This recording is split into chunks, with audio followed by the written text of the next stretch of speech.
Welcome, one and all, folks, to Hazard Analysis on YouTube and KOE Nation on YouTube and Big Buckin' Empire on YouTube and Facebook. I am your King of Extreme, Phil KOE, the man of the hour, the man with the power, the man that makes the other podcast gower, the prince and potentate of the political parlance, the lord of the Scottish Highlands, and one damn handsome man, if I do say so myself, your King of Extreme, Phil KOE, folks. Now, let's see. Yes, you are getting every beautiful sound that is my voice. For a minute, you were getting two fills for the price of one. I am also joined this evening by my indomitable broadcaster. Tony, you're looking different tonight. I'm feeling different too. And it's kind of weird. You know what I'm saying? People are looking at me a little bit different, treating me a little bit different. It's kind of strange. Well, without further ado, let's just start this one off with a bang. I need to know what you make of this, good sir. My buddy Tony, he reviewed something for all of us. Hello, this is Tony fucking G, and I represent the KOE Nation. And when I'm not feeling fresh, you know what I like to do? I like to jump inside a nice hot Jeep without the top on a country road with the sun beating down on me like 110 fucking proof barrel of whiskey. And you know what I like to dig into? I like to dig into the center console, and I like to pull out my big, thick, throbbing pack of Vagisil pH balance wipes. There ain't nothing more satisfying in this world than the purple pack of Vagisil new pH balance wipes. Look, you just flip this little fucking thing down. You can just throw it. You can take it down, throw that down. You pull out one of these little wipey pads. You go, oh, right there, on the back of the neck, under both armpits, bam, and right down the chest, right down the cleavage. Take a big whiff because it's like a lady's shoe, and then you flip it. All right, and then it's gone. And then you feel like a Massengale country flower, like the women's in the 80s. You know, they take a shower, the old douche bottle. They just shove up the hoo-ha. I'm the 15-time Revolutionary Wrestling Podcast champion, Tony fucking G. I represent the KOE Nation, and this is my review of the Vagisil wipe. Here for you, the KOE Nation. I'm just...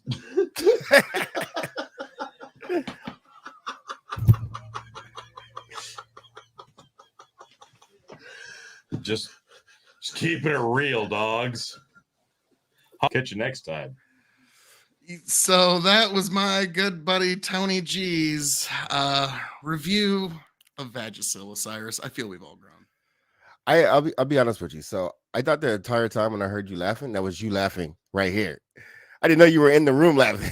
That's hilarious. Oh, yeah. Like, Tony just knows how to crack a motherfucker up. What can I say? Yeah. But, so, you know, other than that amazing review of Vagisil, there's a lot of things to touch on tonight. One, we'll start off with something, and we're going to touch on it quite a bit more this evening, folks. Counterpoints banned on Twitter. That is actually pretty big news there, because I was like, these days, what the fuck do you got to do to get banned on Twitter? Like, you got to go pretty hard in the paint on something. And like, because Elon's like, I'm for free speech within the law. So like, I don't know, like, you and I both had encounters with Connor many, many times. And so I'm trying to wonder, like, what could it have possibly been? Because I've reached out to him. I don't know. Like, you just heard about it when you got here. So I don't know. Like, this is, as a guy that really likes Twitter, I don't like hearing this. First of all, I question anybody who says they really like Twitter. But go ahead. Well, okay. Post Elon taking over Twitter, fucking based. Okay, it's been one of the most awesome sites of all time. It's really fun. And by the way, you should check me out, KOE Nation at Twitter. You know, sorry, I'm never above shameless self-promotion. But I find this fascinating. Now, like, to me, I wonder, okay, did he make a joke about the wrong group? That's about the only thing, is you make a joke about a group that's going to get offended. Like I'm trying to think, like, what could he have possibly done? I've reached out to him. I said, praying for your brother. He said, thank you, appreciate you, the king of extreme. But like now, the empowered man says his account will be back tomorrow. I don't think so. He appealed it, and he's fucked. Like they said no, so I don't know if he's permanently banned or not. But this is not good. What's up, beautiful people? Tyler Williams, Bandit. Bandit. Bandit. You know Why? what time it is. And this is the only gin I have in the house right now. Is this Oh my god God. awful, like this awful gin that Does it Tony- taste like it looks? Yes, actually. Yes. That's terrible. It tastes like ass. Looks like ass, tastes like ass. 'Cause it is. Yeah, this is Product d'Italia. Oh, and they even give you 42 ABV, so at least it can take that little sting off. But all right. Well, oh, fuck you. Steve saying gin. Tyler saying gin. Is that 3 gens? That's 3 gins. That's 3 gins. It's a party. I didn't want to start this early. Like now, you see, that's why, like, whenever on any of these shows, I always consider, like, look at my amazing debate prowess. Even though people keep shoving gin down my throat all night, I'm still on top. So, fuck. Oh,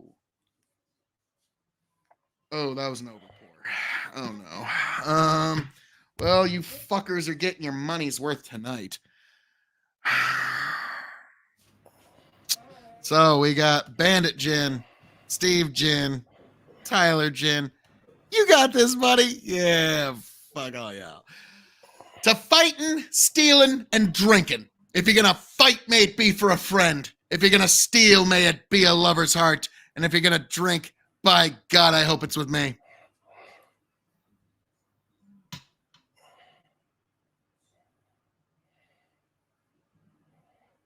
Jesus. Ah!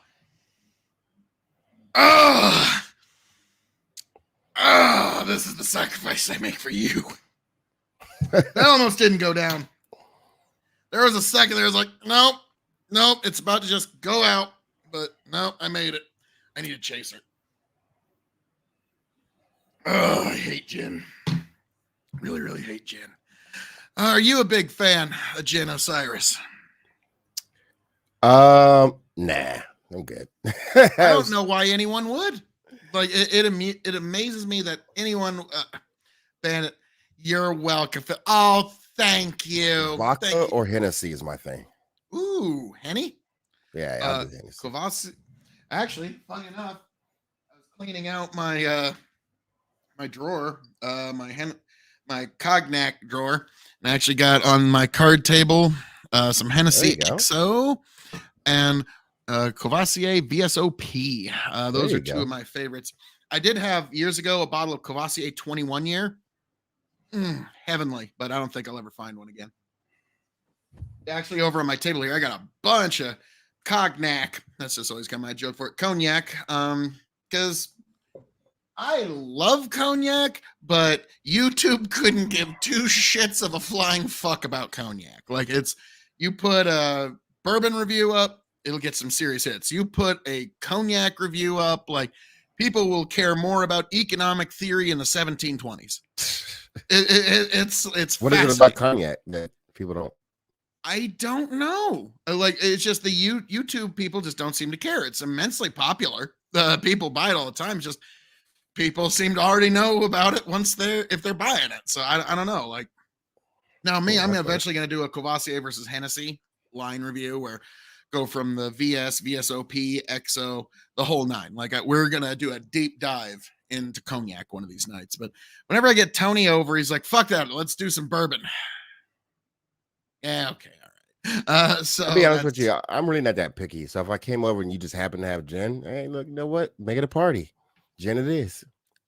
See, like, now, if you come over to Castle KOE, I have a very diverse liquor collection. So I would rather you have 10 drinks of different things than like 5 drinks of the same thing. Okay, like I would want you to walk away having had an experience. Like, okay, I now know more than I did before, and I had a damn good time doing it. So, yeah, if you're ever here at Castle KOE and we're playing cards, diversity of liquor will not be a problem. But Osiris, all those times you're up in Nebraska, Right. like, yeah, all like, has there ever been a time in your life you've ever even been to Nebraska? I'll even count like having to stop at Omaha Airport for a minute. See, that's the thing. I've been to a lot of places that are kind of like places I've been through, and I can claim that I've never been through Nebraska. I don't even know why I would go through. Maybe I've flown over it from the East Coast to the West Coast. Maybe I have no idea. There's a chance of that. But yeah, like we've got what a lot of people don't know is Interstate 80 basically connects Los Angeles to New York City. Okay, that's the interstate that goes east-west, connects the whole country. At York, Nebraska, it intersects with Highway 81, and Highway 81 goes south, and then it eventually turns into Interstate 35 all the way to Mexico. So that is how that works. And actually, wait, what? 35? Yeah, I believe it's Interstate 35, maybe 34. You'll have to, but the one that goes all the way to Mexico. But we got another run in here. I live on Interstate 35. Well, then, you would know. We've got another person coming in here. Not sure if he's all fully ready to go, got his camera up and everything, but we've got Sprouticus coming in, good sir. Yes. We got something getting ready. Hey there, Sprout. Can you hear us? Can you hear us on the other side, sir? No, sweet. But we do have a wayward sprout that's on his way, folks. Do not worry. This wayward sprout will sprout into amazing content and amazing time for all of you folks. But Osiris is checking Interstate 35. Sprout, God bless you. We'll see how you come along here in a few minutes, because Sprout's got some interesting stuff he wants to get into, and I'm actually kind of we lost Sprout. Okay, we got Yank. Hey Yank, how we doing there, sir? What's up, buddy? Howdy. We had Sprout for a few seconds, then we lost him. I'm gonna check Discord to see if he sent me some sort of message type for messaging. Cyrus, how are you doing? Great. How are you? I'm doing good. Fantastic. So it's Friday night. I'm a maintenance guy of 260 trailers, and magically everyone just decided they needed to call me tonight. That's the way it works, isn't it? Times. Alesto goes, producer needs alcohol. You have alcohol? He's got a fireball shot. There you go. Somebody wants to make him take a fireball shot. My gut would really appreciate it. Bandit goes, I-35. Even numbers run east to west, odd run north to south. Thank you. Right. Yeah, I live on 35, which runs north to south. Yep. So if you were to just stay on that bad boy, you would eventually make it to Nebraska. I didn't even know that. That's good information. Hey, that's good information. But maybe if I just want to run away from my family, I'll just keep driving north. I was trying to sit on my couch and, talk to you guys just from my couch, but God forbid I trust my laptop to do what my desktop's supposed to do, so. Yeah. Technology, even in the future, nothing works. So, Sprout, welcome back, sir. Welcome back. Thank you very much. How you guys doing? Oh, can't complain too terribly much, sir. So, apparently, I didn't scream you away from ever wanting to come back. Not bad, guys. Normally, that's not the reaction. But Sprout, listen, Phil, I could take all the screaming. Go back and find my old videos where I first started entering politics, and I'm used to 7-on-1s, so one-on-one scream matches is nothing. Nice. Like I always say whenever I go onto panels, so basically it was 8-on-1, which was really unfair for the other 8. Damn. It wasn't even not a flex at all. No. Well, if it only happens almost every day. So what can I say? And I'm also very modest. I'm the most modest motherfucker that's ever been known. So now, Sprout, before we get into the wider world here, did you hear that Counterpoints got banned on Twitter? Oh shit! For what? Supposedly it was because of a meme. So it's like one of the like that had to be a spicy meme. If even Elon had to go like, ooh, I don't know about that. So like, have you ever encountered Connor, however you want to look at Oh it? yeah, plenty of times. Yeah. Yeah, good shit, chill guy. I don't know what he could have possibly done. Like, I'm trying to think, okay, there's like a handful of groups that you're not allowed to make fun of on the internet. So obviously he made fun of one of those groups. He's in one of the most infamous clips. I have a clip on one of Prime's panels where Maddie Cakes had her pronouns there, but her third pronoun was that bitch. And so no one had used it. We were like halfway in the panel, and no one's fucking used it. And so No I'm way. like, you know, like that bitch said, and then like proceeded with my argument, and then Prime just like froze. Prime didn't know what the fuck to do, and then all of a sudden Connor comes out of nowhere. He's just being respectful, and then Maddie's like, "It's my pronouns. Come on, he's just being respectful." So ever since then, my nickname for Maddie Cakes has been that bitch. But no, he's in that clip, and it's an awesome clip. I'll try and grab it for you if I can. Nice. No, nice. so the real question, Sprout, is would you respect oh my god, what's the guy's name? Connor. No. The guy who was on the panel yesterday with Lethe arguing about the Bible stuff. Fanatic. Would you respect his pronouns? Fanatic. Would you? Yeah. No, his pronouns is race baiting. I've called it out before because that started that same panel. I don't think you understand that. So I called Maddie that bitch, right? And Fanatic was on that panel too. And like 5 minutes later, it's he, him. He didn't have pronouns before, and then he changed his name on StreamYard to go he, him, that N-word, right? So it's 100% race baiting. And in the origin story is me calling Maddie that bitch. That's the origin story of Mr. Fanatic's pronouns. Good lore. Now, what's funny is Ikeow said, because in one of these days, I'm actually gonna have a couple lawyers on. I'm gonna do a show all about O.J. Simpson. It's all gonna be all about O.J. And Ikeow's like, you need to get Fanatic on. He would be one of the few people that would defend O.J. And I'm like, well, there's two things. Fanatic hates my guts with a passion, so he would never show up. So that's not gonna happen.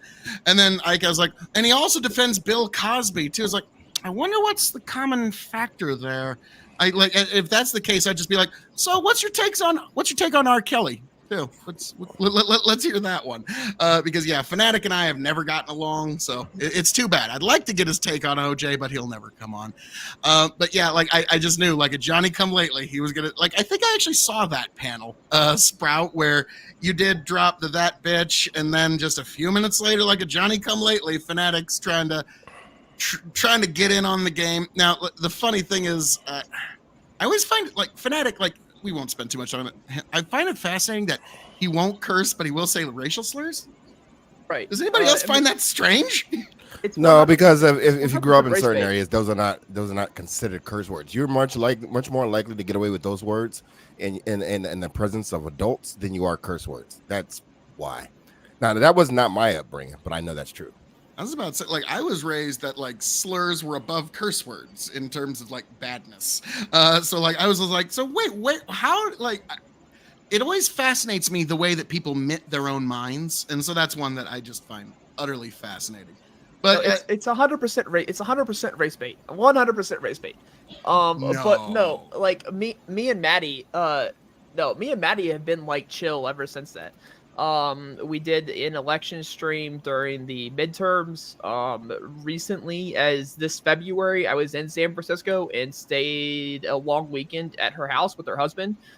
They were great hosts. It was an amazing time. Took us and showed us California. First time I've ever been to California, so that was interesting in and of itself.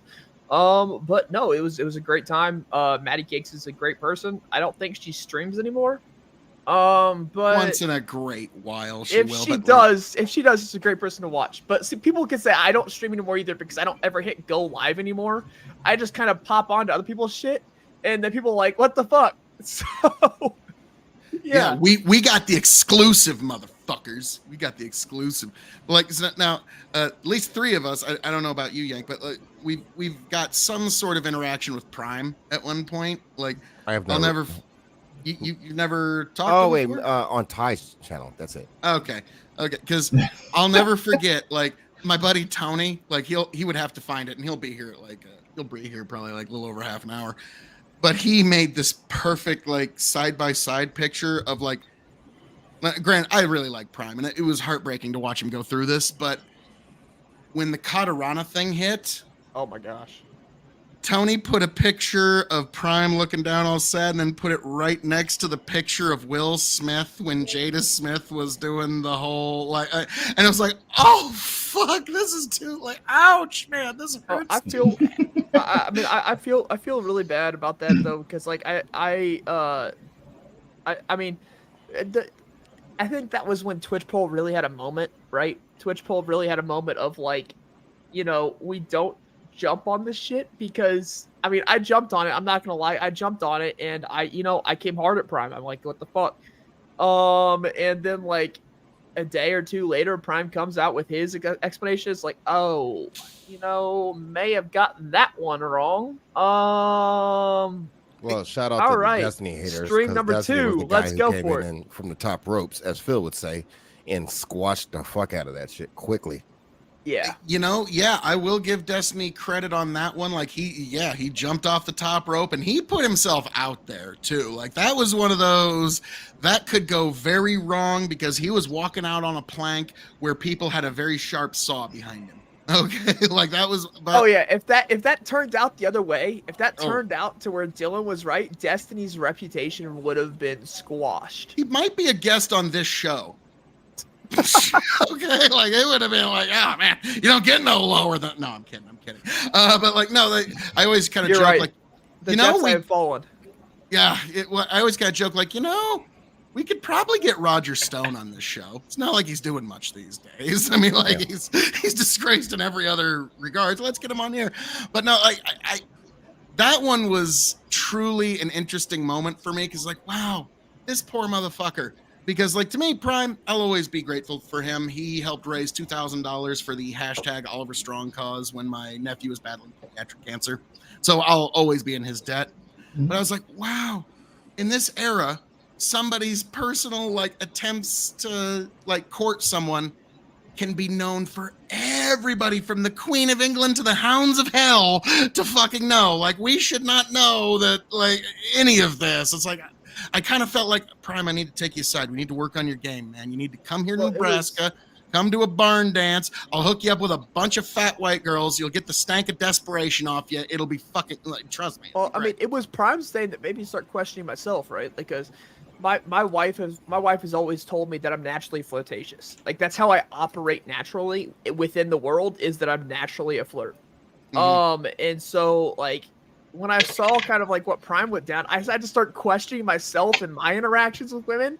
And I'm like, have I been too flirtatious? Like, have I just kind of like let the way I operate the world naturally take over too much online, and et cetera and so on? I'm going through all my DMs, like sweating through them with my producer. I'm like, is this bad? And my producer's like, you're overthinking everything. I'm like, well, of course I'm overthinking everything. You see what's going on? Like, but yeah, I mean, nothing bad. I mean, I would have had allegations if it was bad, but no, it was just, it made, I think that's really when like, again, Twitch had like a moment. It was like, oh shit, maybe you shouldn't try and like date people online, especially like within Twitch poll. If you are in Twitch poll, like I think it's dangerous. If you are in Twitch poll, dating another streamer that's that's what I was gonna say. Views, or why would you a chatter? why would you interact with the people in Twitch poll? Because if you're especially if you're making money off of this, it feels like fraternizing in the workplace to me.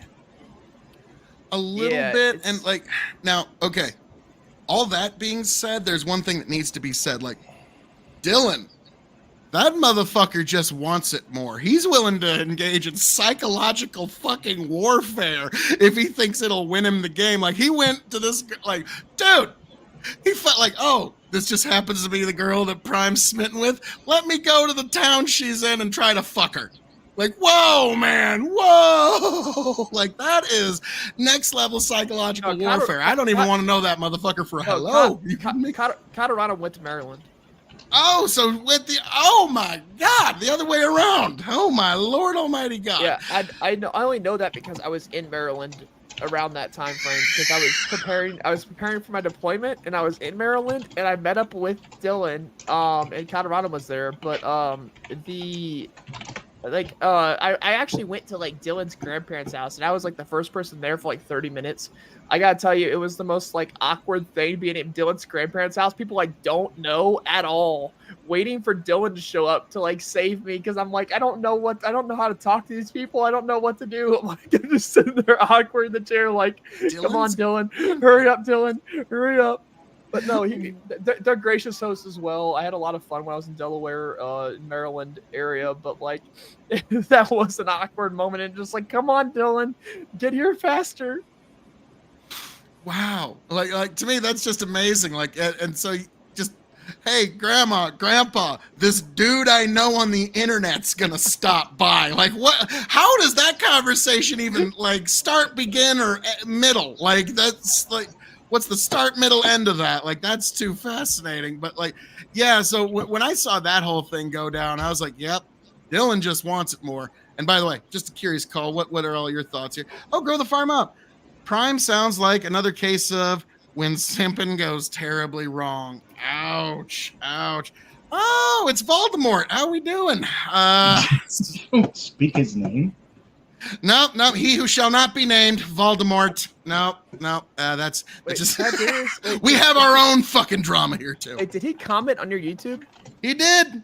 Okay, Tiberius, do you have me blocked? The fuck? He might. He just orders 66's people for any random caprice that falls in his mind. So I don't see his chat on YouTube, so I don't know. He might. I could actually see that. I could like, oh Lord Almighty God. So that yes, we have our own drama here, but like no, I call it Voldemort, and it's he who shall not be named. That's how that works.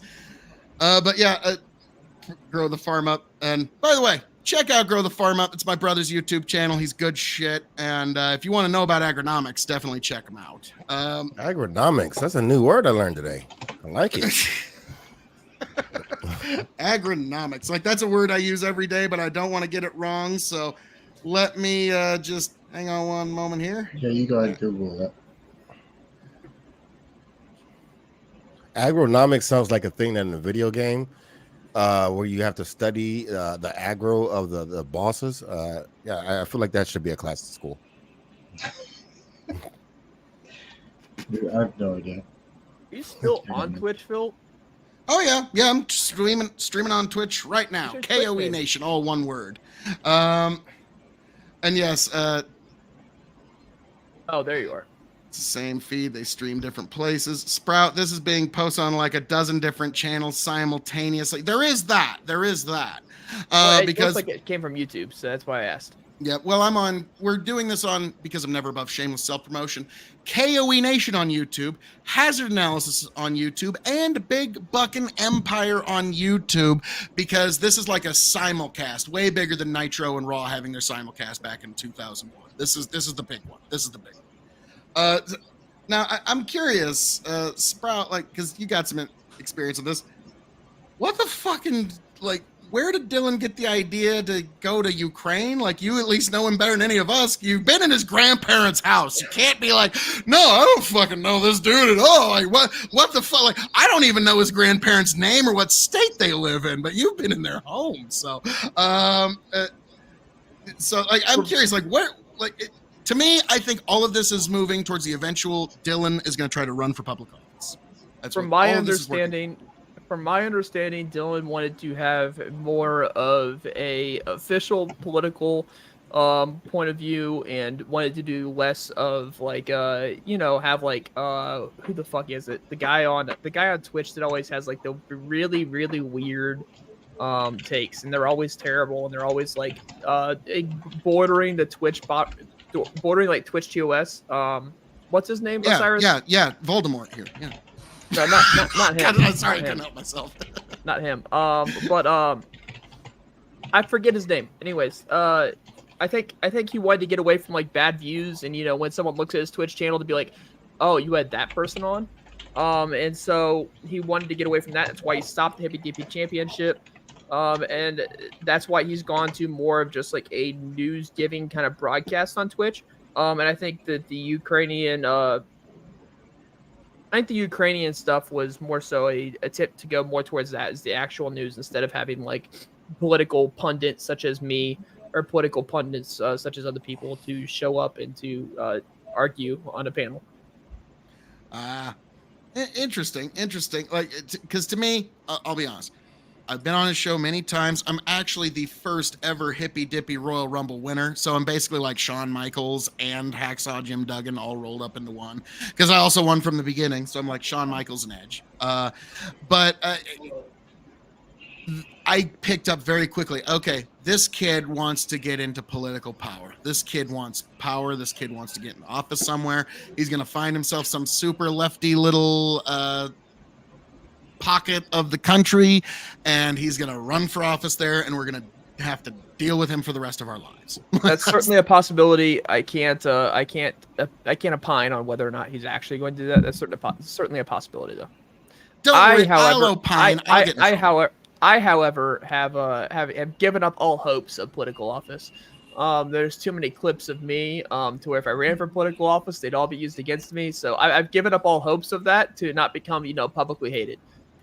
There's a clip of me somewhere saying "Shut up, Black," because that was the first part of the guy's username, and so that looks terrible. So if I run for office, that's definitely going to be pulled up by the opposition. So it's like Biden's. Come on, fat.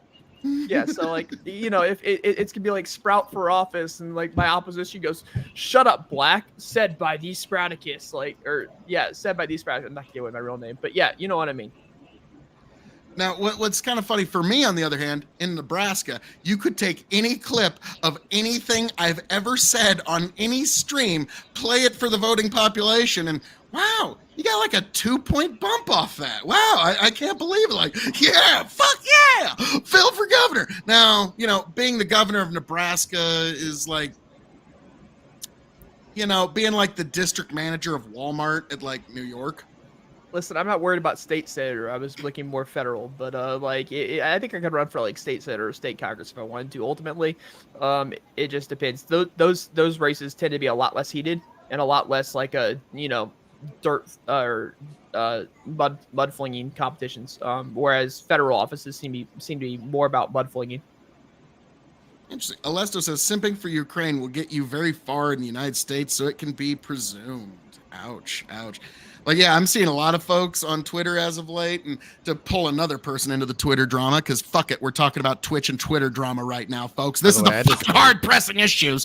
I'm noticing a lot of folks that act like if they just worship the uniparty tyranny, that they'll be given special consideration or maybe even get a job. And I'm sorry, like the one who's most guilty of this is Pisco Lenny on Twitter. He's just like, please, uniparty, give me a job. I'll do anything. I'll say anything. Just give me a little crumb of your political power, please. Listen. And it's kind of sad to watch, but like he's not going to be the only one. I get it. They're the people. I wholeheartedly disagree with it. I disagree with these takes.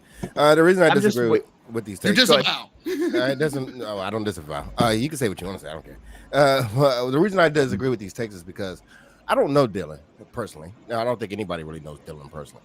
But given what I do know of Dylan, I think he's actually passionate about the things that he's doing right now. I think he actually cares.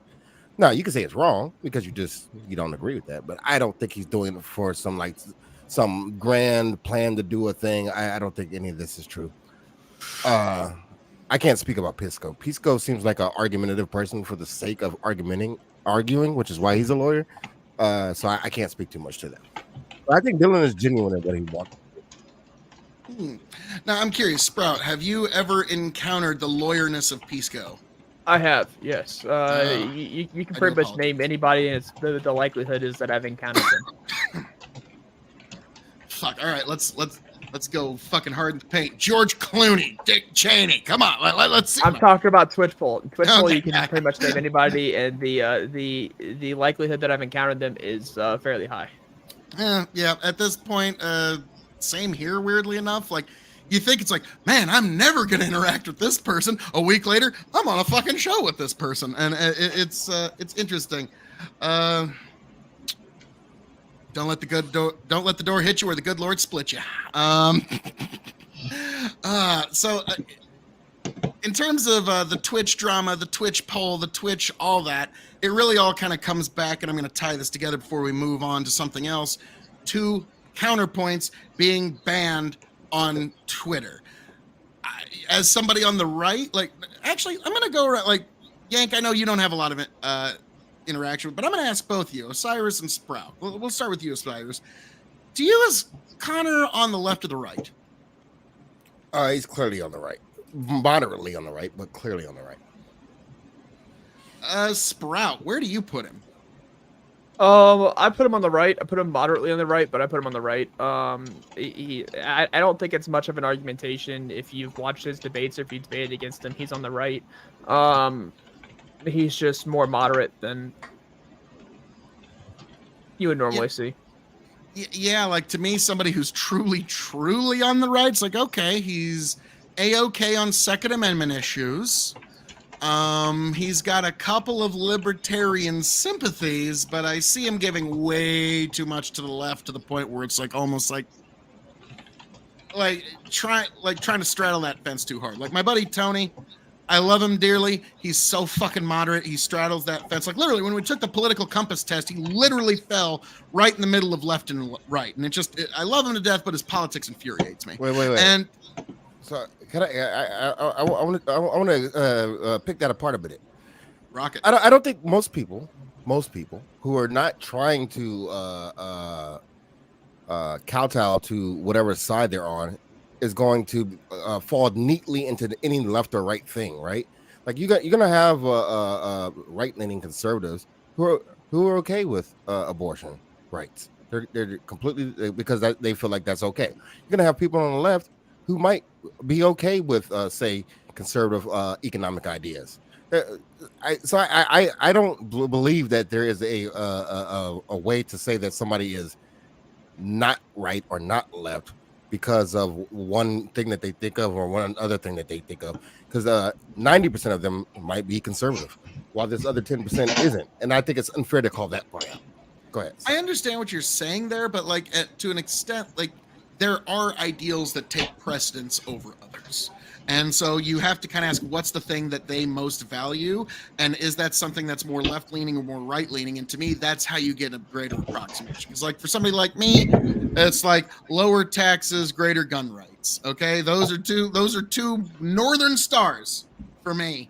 That is my northern light to guide where I'm going to go in politics. And everything else kind of is a consequence of that. How do we get lower taxes, greater civil liberties towards individual liberties for things like gun rights? And that's where, like, to me, Connor, I get the feeling that he's like almost like socially conservative and economically liberal. And it's like, that's. And this is why categorizing people is a bad idea, because nobody's going to neatly fall in any bucket unless you're extremely on one side or the other.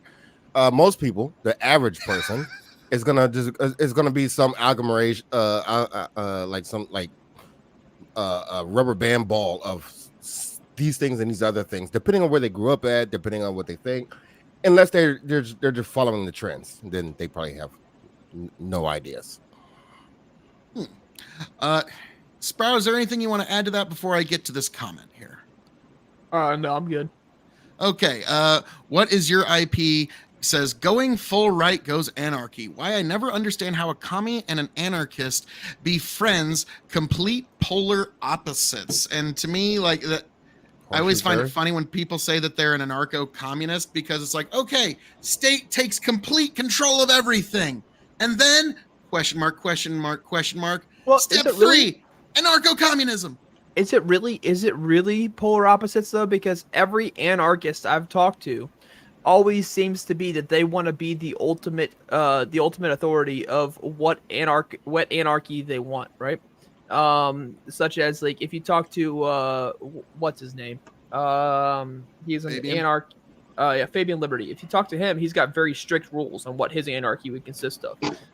So it seems to be like they want to be like the ultimate dictator of what goes in the anarchy and what doesn't. So is communism and anarchy, like anarchy principles, really that far apart? I don't think so, because I think everyone who wants anarchy wants to be like the dictator of what's in that anarchy and what isn't. Now, first of all, two things I'm going to say. Fabian Liberty is what happens when you order Stefan Molyneux off of Wish.com. That just needs to be said every time he comes up, because there's not an argument that falls out of his mouth that you couldn't find from a Stefan Molyneux podcast in 2015. Okay, it's this is kind of old hat. I've heard it all before. And when it comes to the ANCAPs versus ANCOMs, to me, ANCAP won't ever be achieved, but its thought process is at least coherent, okay? And that government becomes less and less and less and less and less over time. While the ANCOMs are government has complete absolute power of every single thing in all of society and all humanity, and then it will just magically give it all up, and then we'll have magical anarcho-communism overnight, and it will just spring from the ground as if grass springing from the spring rains. And so it's a fantasy, and it's absolute nonsense. And so now, before we get into that, guys, I have a new announcement to make, a new run-in, a new entrant, a new person, a new voice for the voiceless, the beard of knowledge himself, iCow Rich. How we doing, iCow? Not bad. How are you? Had to give, I saw you take a bite there, so I had to all right, stretch for time, give him a minute. All right, the man of the hour, the man with the power. I was just gonna start going off. I don't know if I deserve all this intro. Every time I've seen him, he's always. Oh, I forgot I was reading. Every time I see Ico come on, he's always eating something. Every time. Yeah. Listen, I'm always on my there I way. go. I'm always right back from work, like I was in the car. listen, I watch Ico, a lot of listen. streams. That's I have a I'm the bone- background guy. I got a nobody bone to knows pick who I with you, am. Ico. Okay, I sent you a DM and never got a response. Okay, I sent you a DM in no. Discord and never Oh, no. got a You response. What was the slid in DM? your DMs and you ghosted him? Yeah, go back to Discord. You'll see the DM. Grow the Man, farm I've got up to says scroll way down. Let's see. hold on. people Scroll don't. way down. What do you mean? I don't I see sent it. it to you a couple days ago. You're like the 15th down right now. Okay. Ico's, 15th he's down? flexing. He said, "I'm really Ico's popular, and I don't have Ico's time for getting this DMs shit." from everybody. Okay. I'm not a big expert on Genesis, so I don't know what I could contribute, but I'm more than happy to talk about it if you want me there. Okay. And Well, Yank, you might be in luck because Phil. I sent Phil the same message, and evidently it's supposed to come up sometime tonight. So you're in luck. Oh, okay. Oh, nice. Yes, we will get to that here a little later. We got a few things to touch on, but Yank, good sir, Yep, I'm out. peace. Time to go. Later, God, dude. Later. Good seeing you guys. Man, you said Yank. I thought maybe it was Yankee Takey for a second. Hey. That's what I do in my spare doodle time. dandy. All right. And it goes, iCow doesn't respond to dick pics. Sorry, Sprout. Oh, yeah. I mean, I at least expected a response. Okay. It has to measure up, It's not fair. you need a thumbs up or something, or at least the laughy emoji, something. Give some sort of reaction. No, just dick pics. No, just wow. Okay, all right. That's where every podcast. You wouldn't believe how many dick pics Phil KOE requested I send him before he invites me onto his show. I think the total at the end of it was like 12. Maybe 13. Hey! I make sure that every male guest that comes onto this show has, so I guarantee, the biggest penises in podcasting history. Okay, you don't get on the show unless you at least got an 8-inch python packing. Okay, folks. So no. On this show, we make sure. So that's the. So you can rest assured, ladies. Any guy you see on this show, at least an 8-inch python. All right, because I won't accept anybody less on this podcast. That's fair. I could not help myself. I'm so sorry. So, gentlemen, we're shifting a little bit here, and we're getting to an even more important topic. They are not dressing appropriately at the Senate, folks. Are you like, I don't know what to make of this. The fucking sky is falling. The end is lost. All is lost. The end is nigh. They are not dressing appropriately at the Senate. Have you guys been able to even exist knowing this? Well, I don't even know what this is about. I think I should be able to wear this on the Senate floor. I don't think it matters what you wear on the Senate floor as long as you're not like being inappropriate. I think that you're a representative of the people, and if you dress like the people, then that's fine. You're a representative. You're not. I don't think it should be a requirement to wear suits on the Senate floor. You're just a representative of the people. So if you dress like the people you represent, I don't care. Interesting. ICAL, this pivotal issue that we should definitely teeter democracy on over. Yeah, I used to.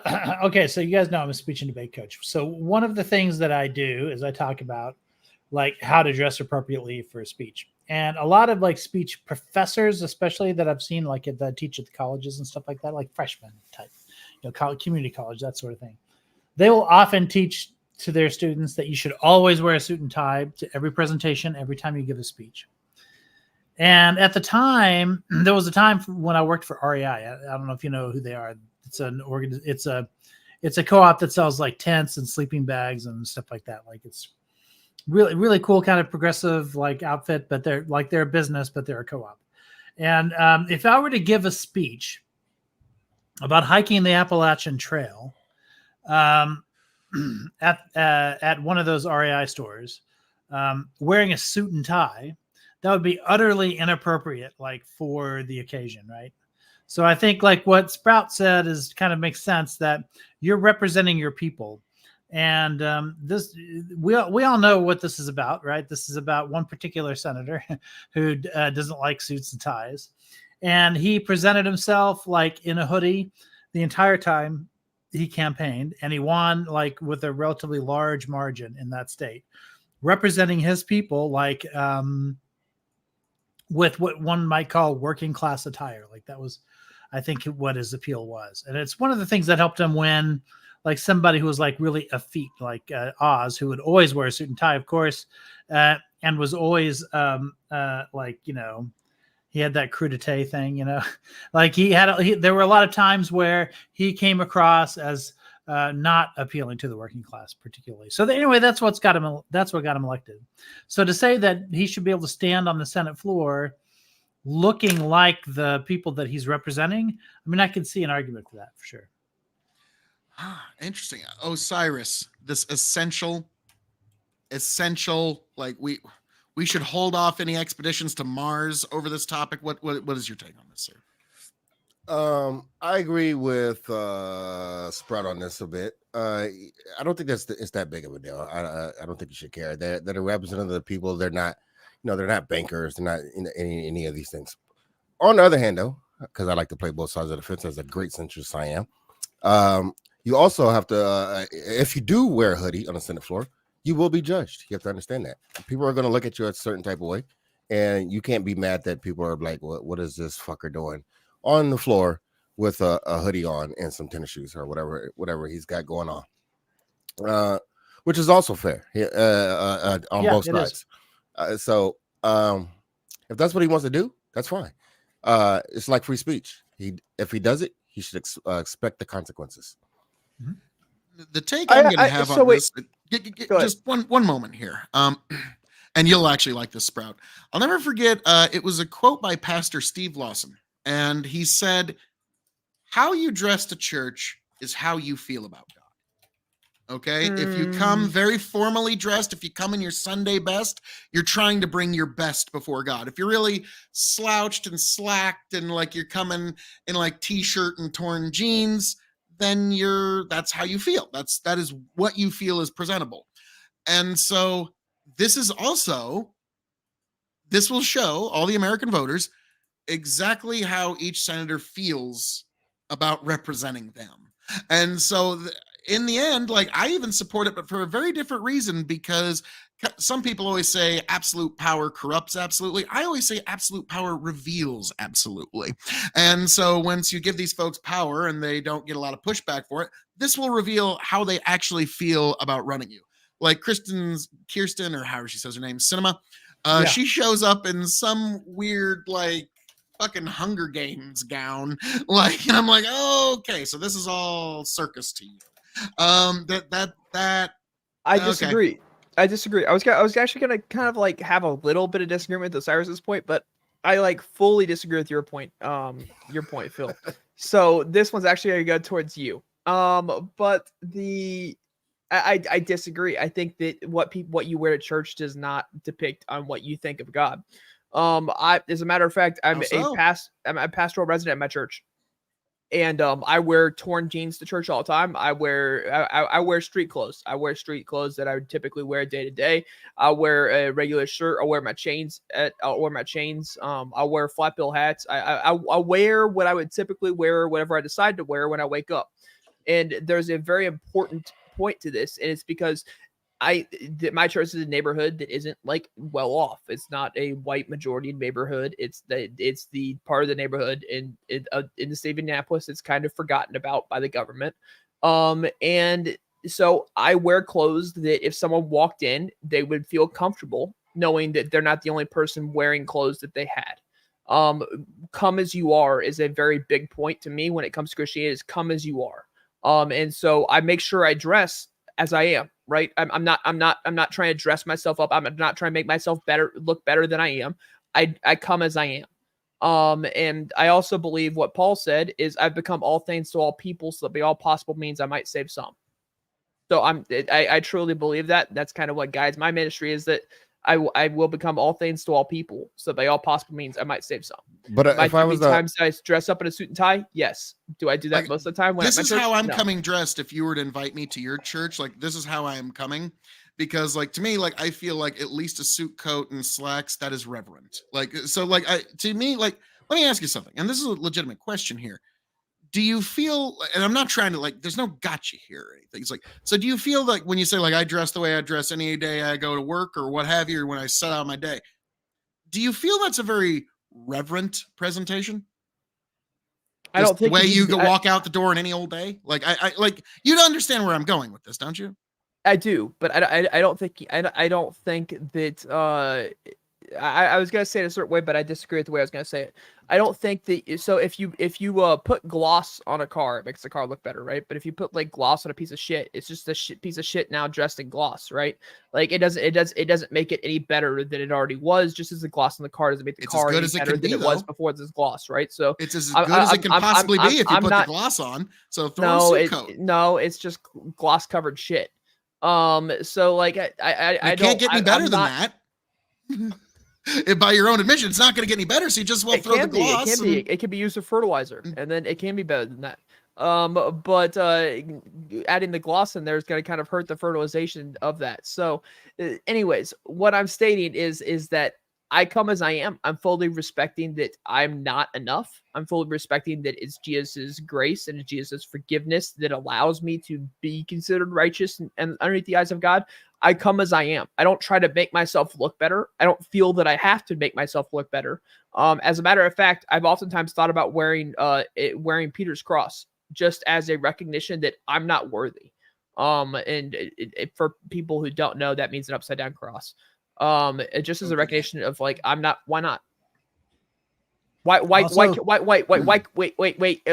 is crucified on a proper, proper cross. So do you know how that's Peter the was cross crucified? that matters. Peter's cross. Do you know how Peter was crucified?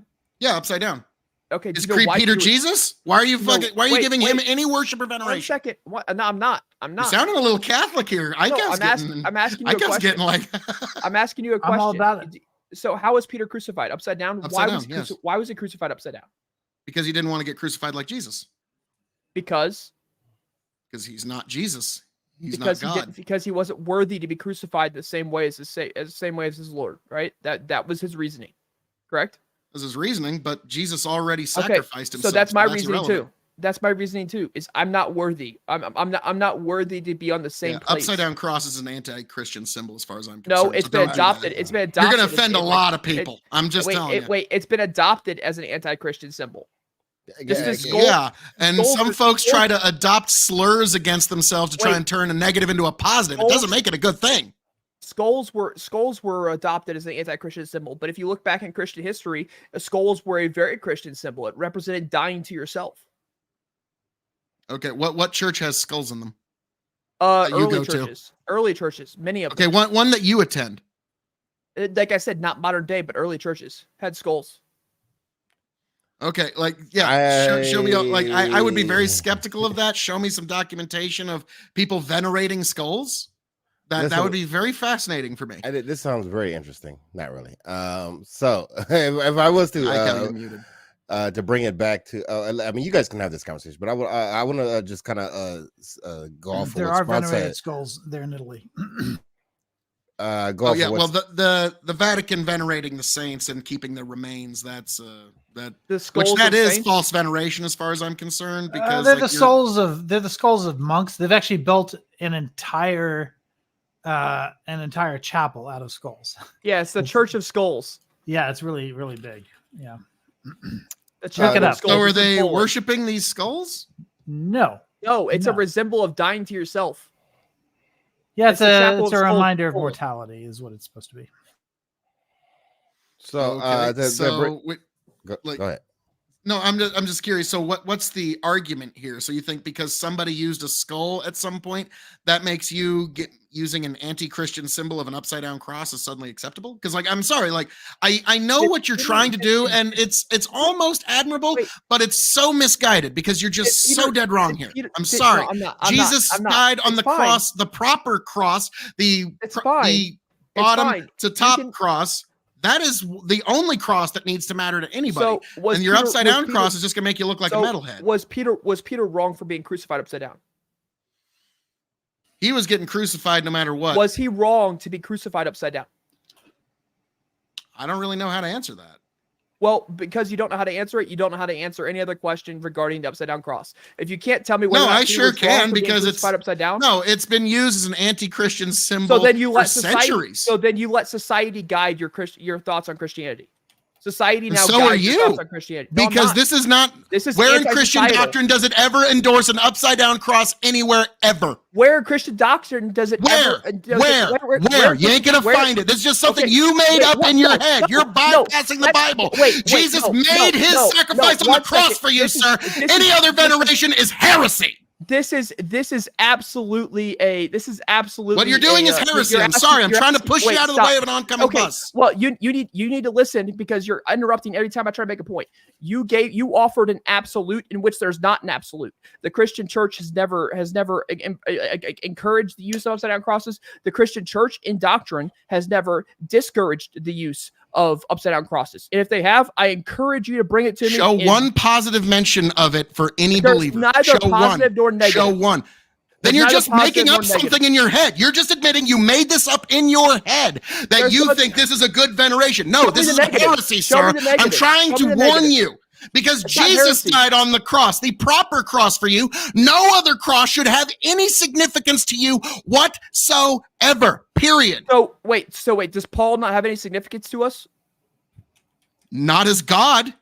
No, I'm not saying it's God. I'm saying that. So obviously, you didn't hear me the first time. Not to venerate. No. Wait. I'm not going to venerate Paul in any way. I'll read his writings, and that's it. You need to listen. I'm not venerating. I am offering it as a symbol. I'm offering it as a symbol unto myself that I am not worthy. Do you think that I am worthy? None of us are. That's why Jesus did what he did. So that would be a symbol and that's the only one you need to worry about. That's a symbol unto myself that I am unworthy. A veneration, yes. No, I'm not saying I'm venerating anything. I'm unworthy. That would be the symbol of don't unworthiness. Wear it. If you're not wearing it, if you're not venerating it, don't wear it. It's that simple. But you can wear stuff you don't venerate. To an extent, I'm wearing a shirt right now. You're projecting out to the world. I'm wearing a shirt right now. The way you, the things you wear on you is how you feel about God. Yes, very much. 1 second. I'm wearing. So the chains I'm wearing right now show what I think about God. The Under Armour shirt that I'm wearing right now shows what I think about God. If you're preaching the word, yes, absolutely. Okay. I mean, sorry. Guys, you're a pastor, and you're saying my Bose headphones show what I think about God, guys. These headphones right here, yeah, they definitely show what I think about God. Those are quality headphones.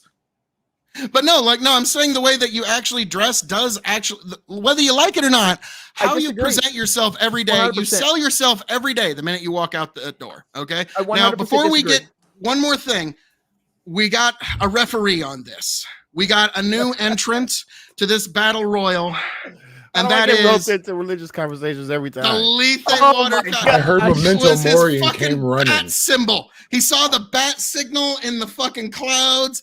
Lethe's like, they're talking religion. I need to get here immediately, motherfucker. Okay.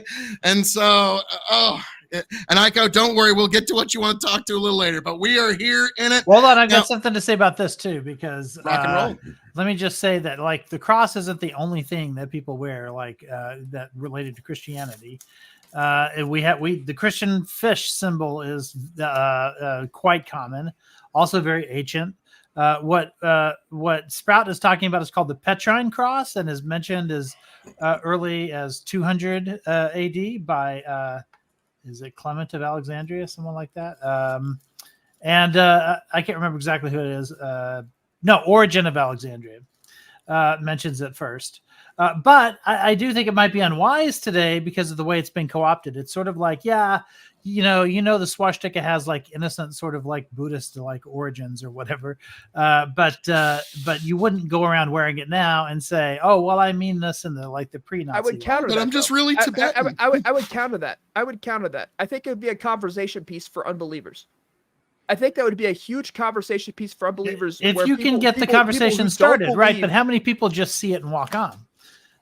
Like those people aren't going to have a You're going conversation. to They're turn just off a going to get lot an more people impression. than you're going to turn on. The impression will be a bad impression. And I'm just saying, I'm not saying there's anything like I understand the idea of the Petrine cross. Lethe's an unbeliever. Lethe's, Yeah. you're not a Christian, right? Okay, so cool. So if you saw me wearing an upside down cross, would that cause a conversation, or would that cause you to be turned more away from Christianity? Would you assume he's a Satanist I or a would Christian? honestly not even pay attention to it.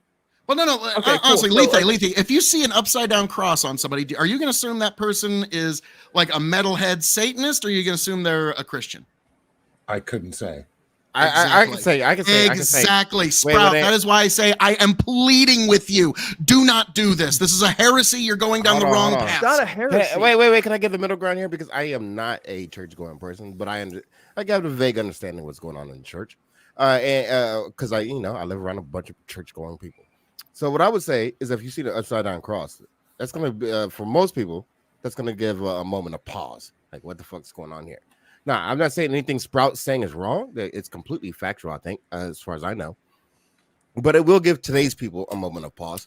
Now, I'm not saying that they're gonna instantly say he's do the whole he's a bigot, racist, blah, blah, blah, like he's the worst person on earth. I don't think they're gonna do that. If given the conversation, I'm pretty sure he could explain himself, because I don't think it's that big of a deal. But for some people, it is a deal. That's my take. Should we have to really kowtow to their ignorance if they don't understand what symbols mean? Yes. I mean, that's kind of the way the world is, isn't that? No, wait. Right, that's the nature of Just a rhetoric. quick one. Like, yes. yeah, most folks don't have as sophisticated minds as the folks No, on this it's an- panel. You can remember. It is an upside down cross in lieu of an upside down crucifix. I think if you had an upside down crucifix, then that would be a heresy. An upside down cross, however, I don't see as heresy. Upside down crucifix, Well, yes. but he was I literally mean- crucified upside down. So Well, an but upside down crucifix- there's a difference between having a crucifix and a cross, right? Can I give my opinion on the crucifix? right, but it would be a crucifix of Peter, right? It would be Peter on the cross upside Right, down. but That when would you're be- looking at a crucifix, you can't really designate Peter from Jesus. I think that's the same when you see a cross. So, but my People thing just is, assume that you're talking Oh, about wait, Jesus. one, and wait, he's one being second. My thing is, my thing is no one's gonna put a crucifix of Peter. Has anyone ever made a crucifix of Peter? I don't know. I'm sure by order of elimination someone. I was about to say, I mean, I'm sure almost somebody has certain a somewhere. Catholic did somewhere. Okay, Catholics make idols of everyone. Okay, I there might be okay. an idol of you somewhere, Sprout. Okay, like There are certainly like representations of it, paintings of it, probably Okay, statues of it. paintings I would agree with. However, actual like sculptures, anything like that, I don't think that they've really made crucifixes. I would of not at Peter. all be shocked if there was a sculpture of the crucifixion of Peter. But I mean, I can't say that I'm aware of one. Now, Steve's just trying to troll where he's claiming to be Muslim. But unfortunately, Stephen, this works for all the derivative heresies of Christianity, whether it be Islam, Mormonism, or Jehovah's Witnesses.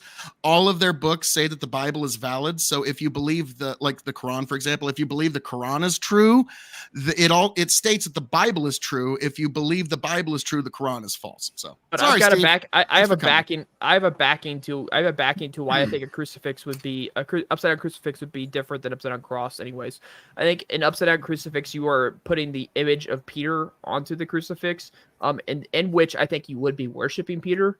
And if you're not Catholic and you don't believe in worshiping saints, then the Catholics don't upside- worship saints either. Okay, well, I don't know what the correct word. I don't know what the that's a- correct. I don't that's know a what the whole correct. hour. I don't know what the correct wording of that would be, but you guys It would like be venerating. Okay, We I venerate don't- the saints. So if you're not a Catholic, then you'd be. If you're not a Catholic, and so a lot of the dogma outside of Catholicism would be venerating And Orthodox and Okay, High Church okay, Anglican outside of and Orthodox Christianity. certain Lutherans. Okay, There's, outside of it's a okay. tradition that goes through many denominations. Okay, I'm a Protestant. Sprout, So if the you're a beard of Protestant- knowledge cannot be One second. outbearded. One second. If you're a Protestant, so I think I will agree with you at a certain point. If you're a Protestant, because I'm a Protestant, there's many Mhm. Protestant denominations of Christianity. If you're a Protestant and you're wearing an upside down crucifix, that would be veneration of of Peter, which therefore would be considered incorrect or wrong to do because you're venerating. But that's some- not true of all an Protestants. image. Like I just named several Protestant denominations where Lutherans veneration are of the saints Orthodox. is acceptable. Lutherans are Orthodox. Come on. Lutherans are not Orthodox. They're Protestants. Yeah. Luther was They- the they- original they- Protestant. they- he was the they guy who lean- nailed There's a the Lutheran theses church of 2 blocks from my they house. They lean closer to Orthodox than Protestant. If you look What? at like if you No, look no, at no, the no, no, no, general no. scale of All Protestant no. and Hey, Orthodox, they Sprout, lean Sprout, towards give me the just- Orthodox side. Give me just You're 30 talking about seconds the here. guys Give who me just invented 30 Protestant. seconds here. They Okay. baptize infants. Yes, they're not. I don't think they're No. Protestant. No. Like, here's the thing. I was raised Catholic. I went through catechism. I was an altar boy. No, I wasn't. I was educated in all of the kind of general Catholic ideas. And the way that we're all educated is there was 2 great breaking offs. There was 1,000 years ago, the Great Schism, and 600 years ago, I was educated to call it the Great Apostasy. The Great Schism, all Eastern Orthodox churches, whether it be Greek Orthodox, Russian Orthodox, what have you, all you need to know about any of them is they don't recognize a true and full Trinity. They say that the Holy Spirit only proceeds from the Father, not from the Son. So they're heresy. Like, as much as I hate to say, like all the Orthodox traditions are heresy. Lutherans are part of the Protestant Reformation about 600 years ago. So those they're not in any real relation there. But like, so for anybody that encounters one of those, Lutheran I'm a church leans trad closer guy to the online and I'm Catholic Orthodox. church. What's that? The Lutheran church leans closer to the Catholic church than closer to, like, let's say Baptist church. Like, Doesn't the mean they're not Lutherans lean Protestant. closer. But what I'm saying is they Everything lean leans closer to closer to Catholic than Orthodox. Baptist. They lean Come on, closer man. to Orthodox. Is what I'm Reformation. saying. Let's go. We could also use. So- There's other denominations we can use. I don't really want to go down this path, but what I'm saying is the Lutherans have kept a large majority of Catholicism that the other Protestant denominations have not kept. Like, what do you mean? Many of the traditions, such as baptizing infants, that's one of the big ones. But many of the traditions Lutherans have kept. I think you might be thinking of Presbyterian. No, I'm talking about Lutheran. Because like I remember one of them does do infant baptism, but I don't think Lutherans it's do Lutheran. infant baptism. I don't know. Damn.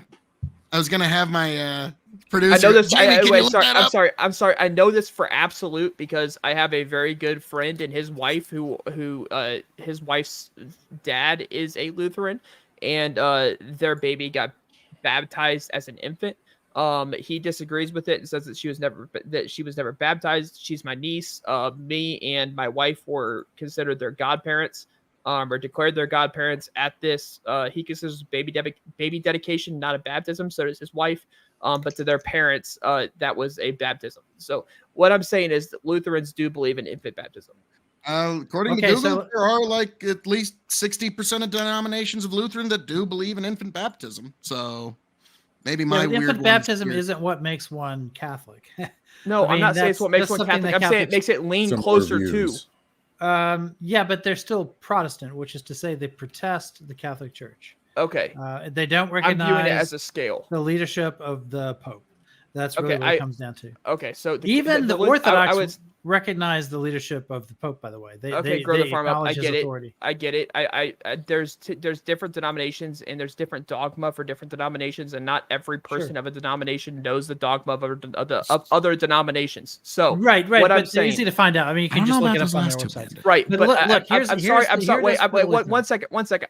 I'm sorry. I don't know everything about Catholic or Lutheran. Like I'm not How Catholic dare or you? Lutheran. So like I I can accept still your apology. preach like I can still preach the word of God and not be Catholic or Lutheran and not understand Catholic or Lutheran because that's not what yeah, I of course you can. participate in. Of course you Okay. can. So So- one of the dirty heathens in the room wants to know why all the Jesus loving folk, you guys do love the Jesus, right? Yes. Yep. Do you think he wants to come back and ever see a cross again? He said take up your cross and follow me. Oh snap! Leafy's like, That son sounds of a horrible. biscuit. He stated saying take up your cross and follow me. Now, That one I don't All right, so remember. let me just say, here it is with the Lutherans, okay? Why we remember the saints.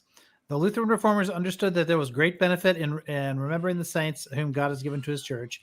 The Apology of the Augsburg Confession, Article 21, gives 3 reasons for such an honor.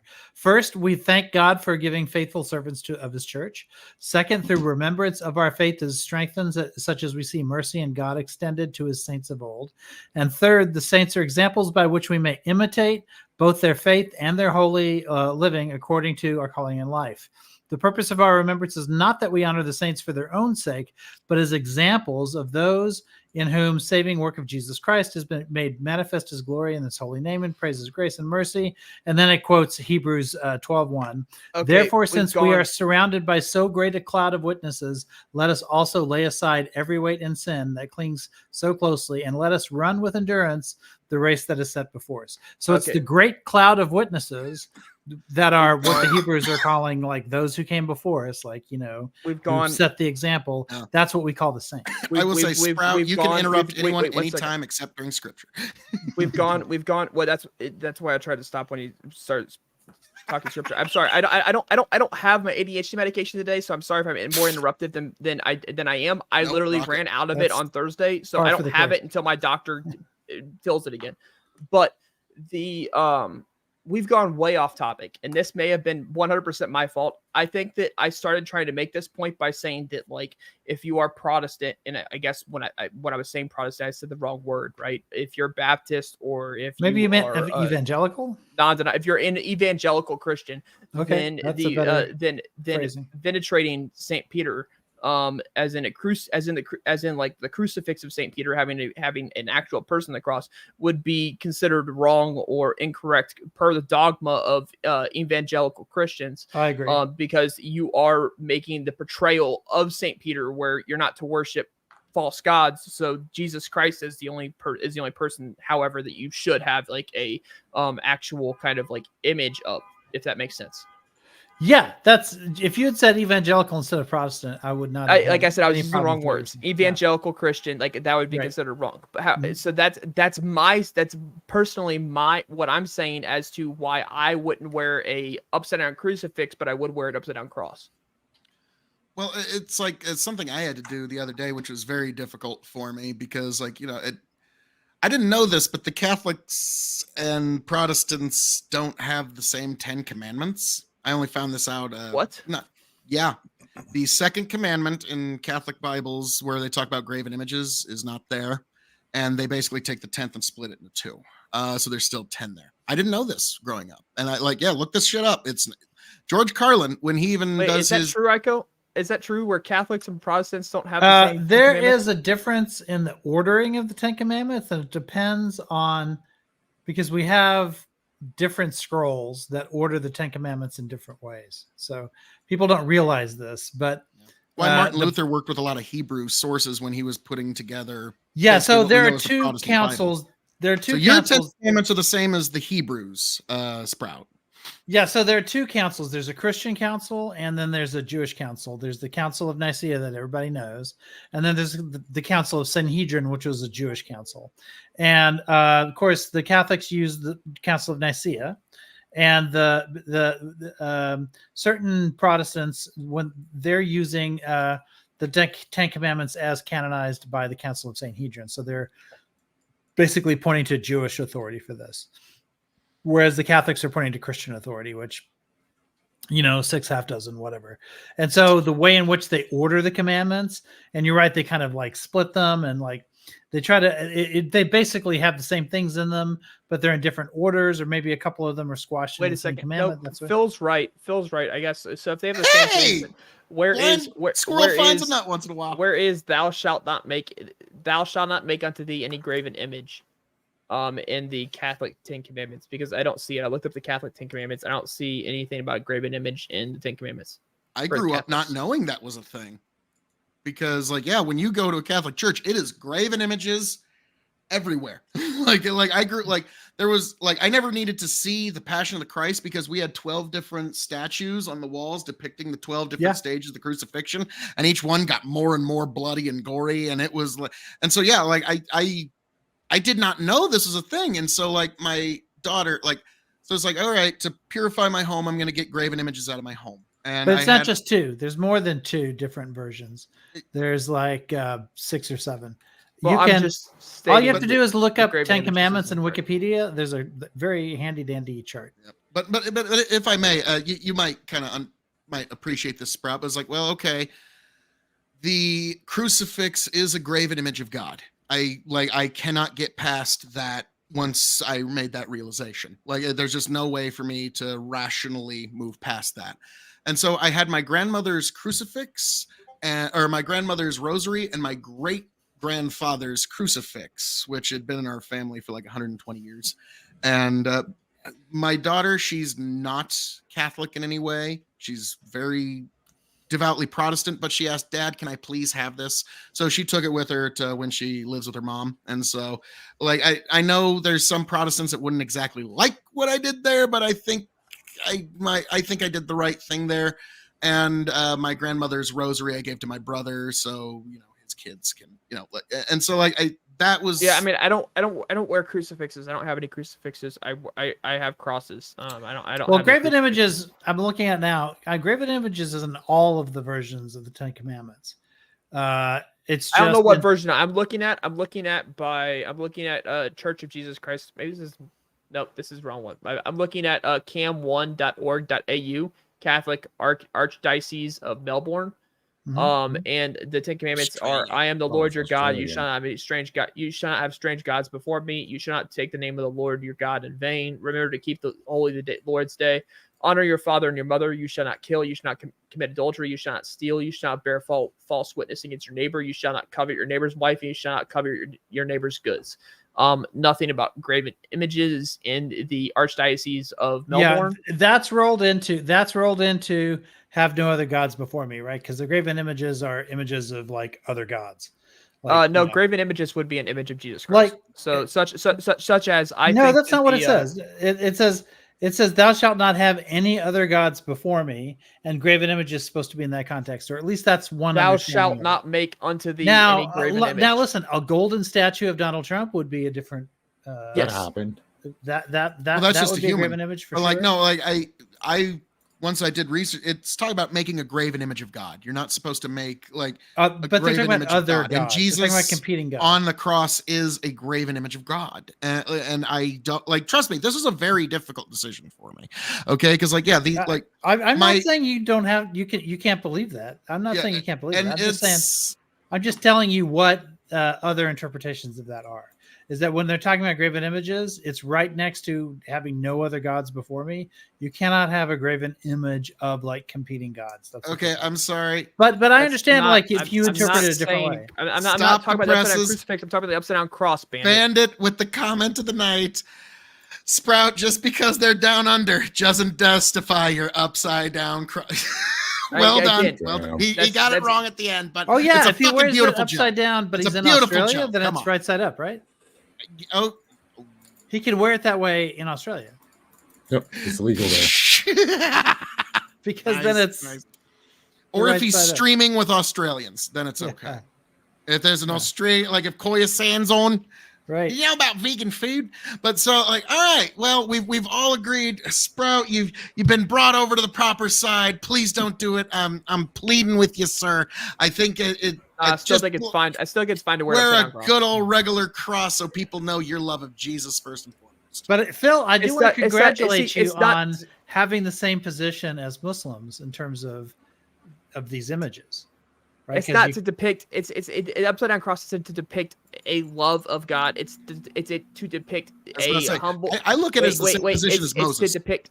It's to depict a humbleness. It's to depict a I'm not worthy of this. Well, I'm just That's saying what we it's to make fun of depict. Muslims for not allowing like images of The prophet. Muhammad. right. Of Yeah, the but you Prophet don't Muhammad. see me trying to burn down the Sistine ceiling because there's a graven Well, image most, of God. most now, Muslims do you? don't do that. either. Okay, I wouldn't judge you. It's very rare when a Muslim No, it's actually beautiful does art. I'm not acts going to out that way. destroy it just because it's something I might not personally agree with. It's kind of like when the Vatican ordered the destruction of the Birth of Venus painting, and Right. the soldiers just refused to do it because it was just so beautiful. Yep. Like I think Yep.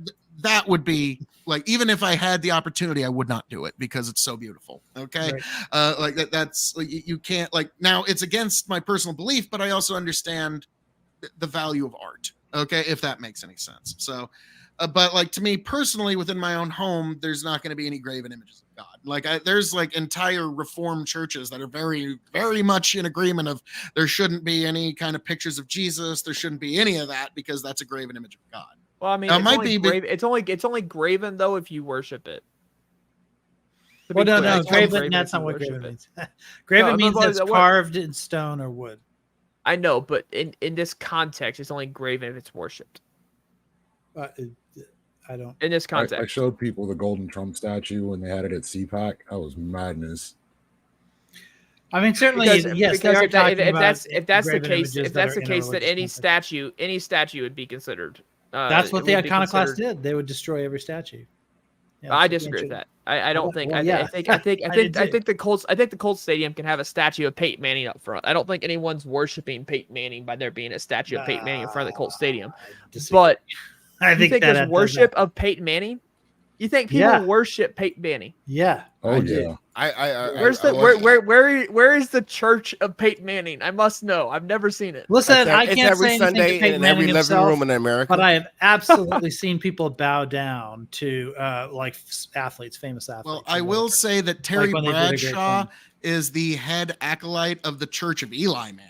If you've ever heard that guy talk, like, oh, Eli, I love you, Eli. I wrote you a poem, Eli. You want to hear it? I've never seen the worship of Peyton Manning, but it's interesting. Nice. Definitely. Yeah, you remember the depends old on what you call worship. and Remember what's the old threshold SNL for skit? that. We're not worthy. We're not worthy. Like that was like literally them Yep. bowing down to like sports, like Aerosmith. and We're not worthy. yeah. Like we worship, of course, we worship all kinds of secular figures. Yeah. And in fact, the it's more always secular wrong. we get, like the less connected to religion we get, we still like want to replace that impulse with other things, and that can be sports heroes and whatnot. We do have a weird need as a species to venerate something. Yeah. I don't know what, Yeah, like cut that it's out. like Or to worship. Lethe, like you practice traditional martial arts, and in a way, I'm sure that gives you a lot of fulfillment. And so, like, and I know I used to be in that game as well, and like I know some people that like feel they have a religious connection through their martial art. It's something that they venerate. I Maybe think not he you venerates personally. some manga and the hip hop too. Like That's wild. it puts them in very high. Lethe Venerates MAGA. Lethe believes in the rap god. That's Lethe's god. Is the rap god. I wish. Who's the rap god? I don't Eminem. know. Eminem. That Marshall guy's been Mathers. dead for a long Girl, the time. farm up goes. The Church of Manning is on Monday Night Football. It's called Manning Exactly. Cast. Real thing. Actually, Oh, I know the true. Manning cast is a real thing. I just didn't know like Yeah. worshiping of Peyton Manning's a real thing. But okay, I mean, It depends I what mean, you- I what's the- guess- Listen. Jesus talks about mammon as a god, right? That just Money. means money, right? One Right. cannot worship both God and mammon, right? right. You have, if you love money, then you cannot love God. Correct. So Yeah, this kind of like worship of things If you that just are not try and like, get more and more money, and that's all you're concerned about is getting more money, then I would consider you worshiping more money. Worshiping. yeah, money, I mean, right? the rich man who wants to follow him, he tells the rich It'd be man Joel to give up Osteen. everything he has and follow me. And the rich man walks away sad because he knows he cannot give up his money. So, like, that's the thing, like even if you're in business, you can't worship money. You need to understand that any money that comes your way was blessed to you by the Lord, and you need to steward it, understanding that it was a blessing given to you. Okay, and so that, like, if you have that attitude, you will. and you must care for the least of these.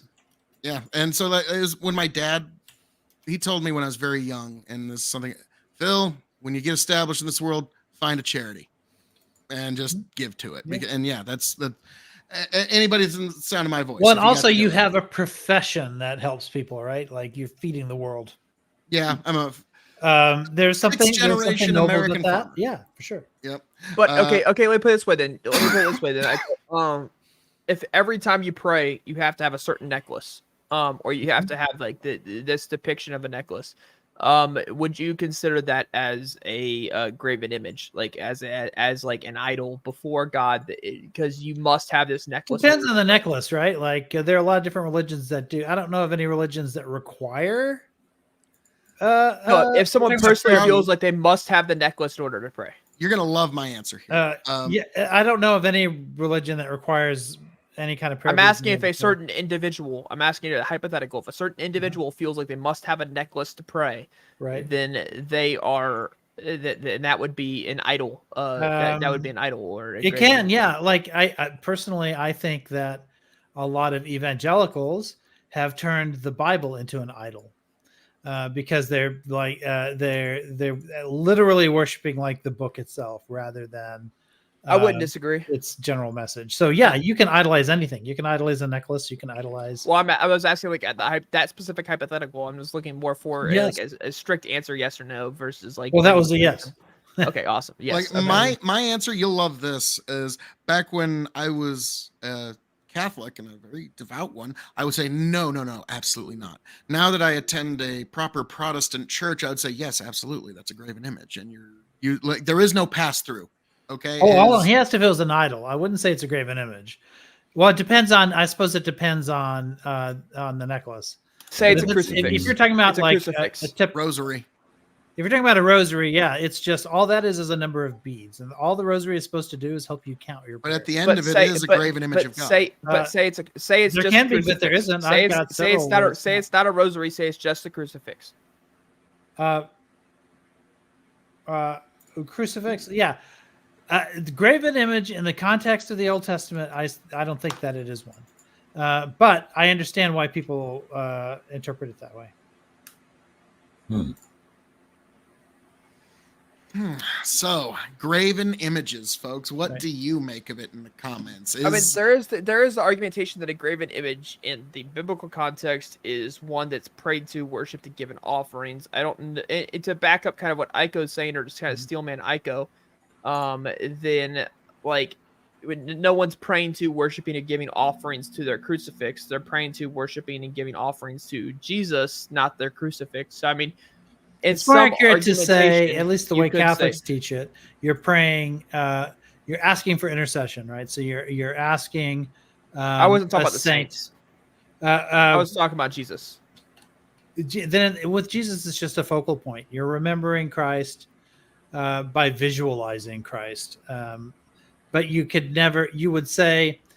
There is a literal Christ, like in the church, right? It's typically in the chapel, right? It's the Holy Host, right, which is the body of Christ. But no Catholic thinks that the crucifix is God. They just don't think that. And what about the bread? A graven image is itself supposed to be a God, not an image of a God. Well, then what about the Eucharist then? Because as you and I both know, that is the body, blood, soul, and divinity. That's what the host, and you are actually eating his body and drinking of his blood. The host is the Eucharist. You can also call it the Mass. Like the Mass is the mass of flesh that exists once the transformation takes place. So it's a Mass, it's a host, it's the Eucharist, it's all of those things. Well, the Eucharist is the process of consuming the Mass, right? So it's the communion and the Eucharist are the same thing. We're not talking about the cross. We're talking about the crucifix. There's two. It's two very different things.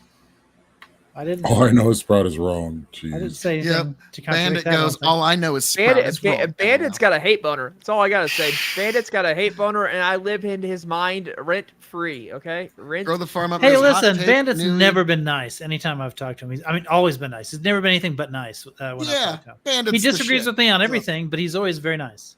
Oh, Rent-free. son of a bitch. Bandit's making me take another shot of gin.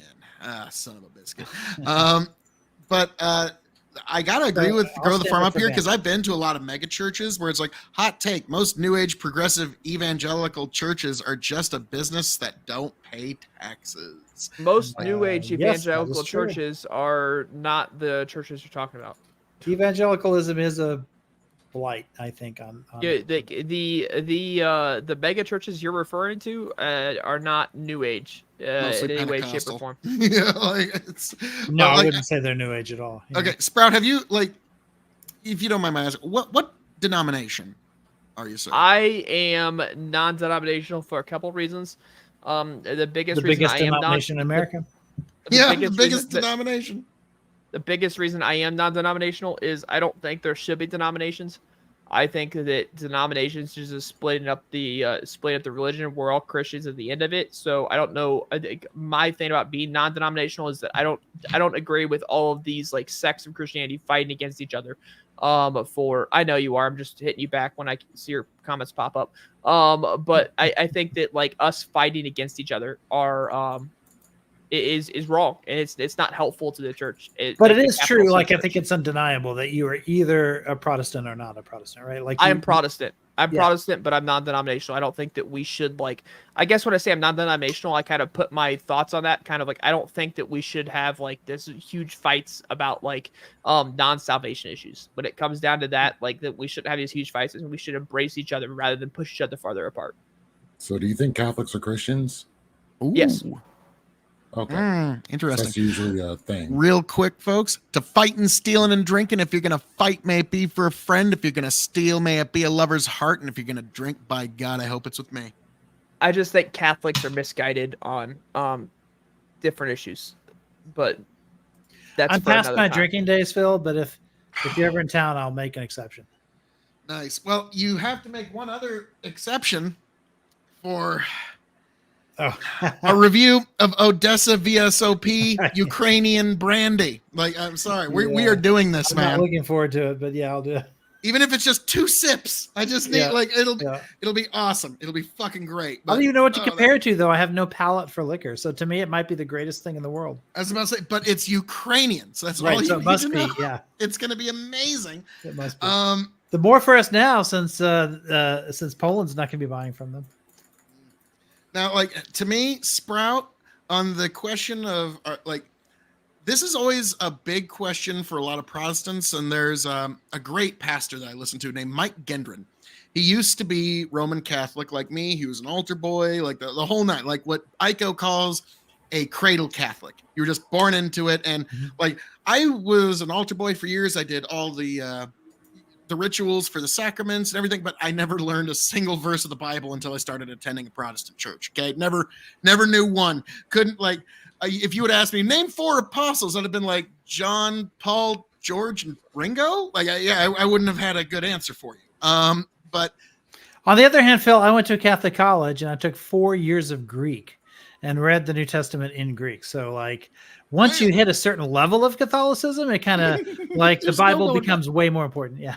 yes, yeah, but that's like almost your pseudo monk level. Like you already got the beard for it. Okay. Okay, So, to be honest, I will confess I didn't take Greek so I could read the Bible. I took Greek so I could read Aristotle. But it just so happens that I spent a lot of time reading the Gospels in Greek too, as a result of all the classes.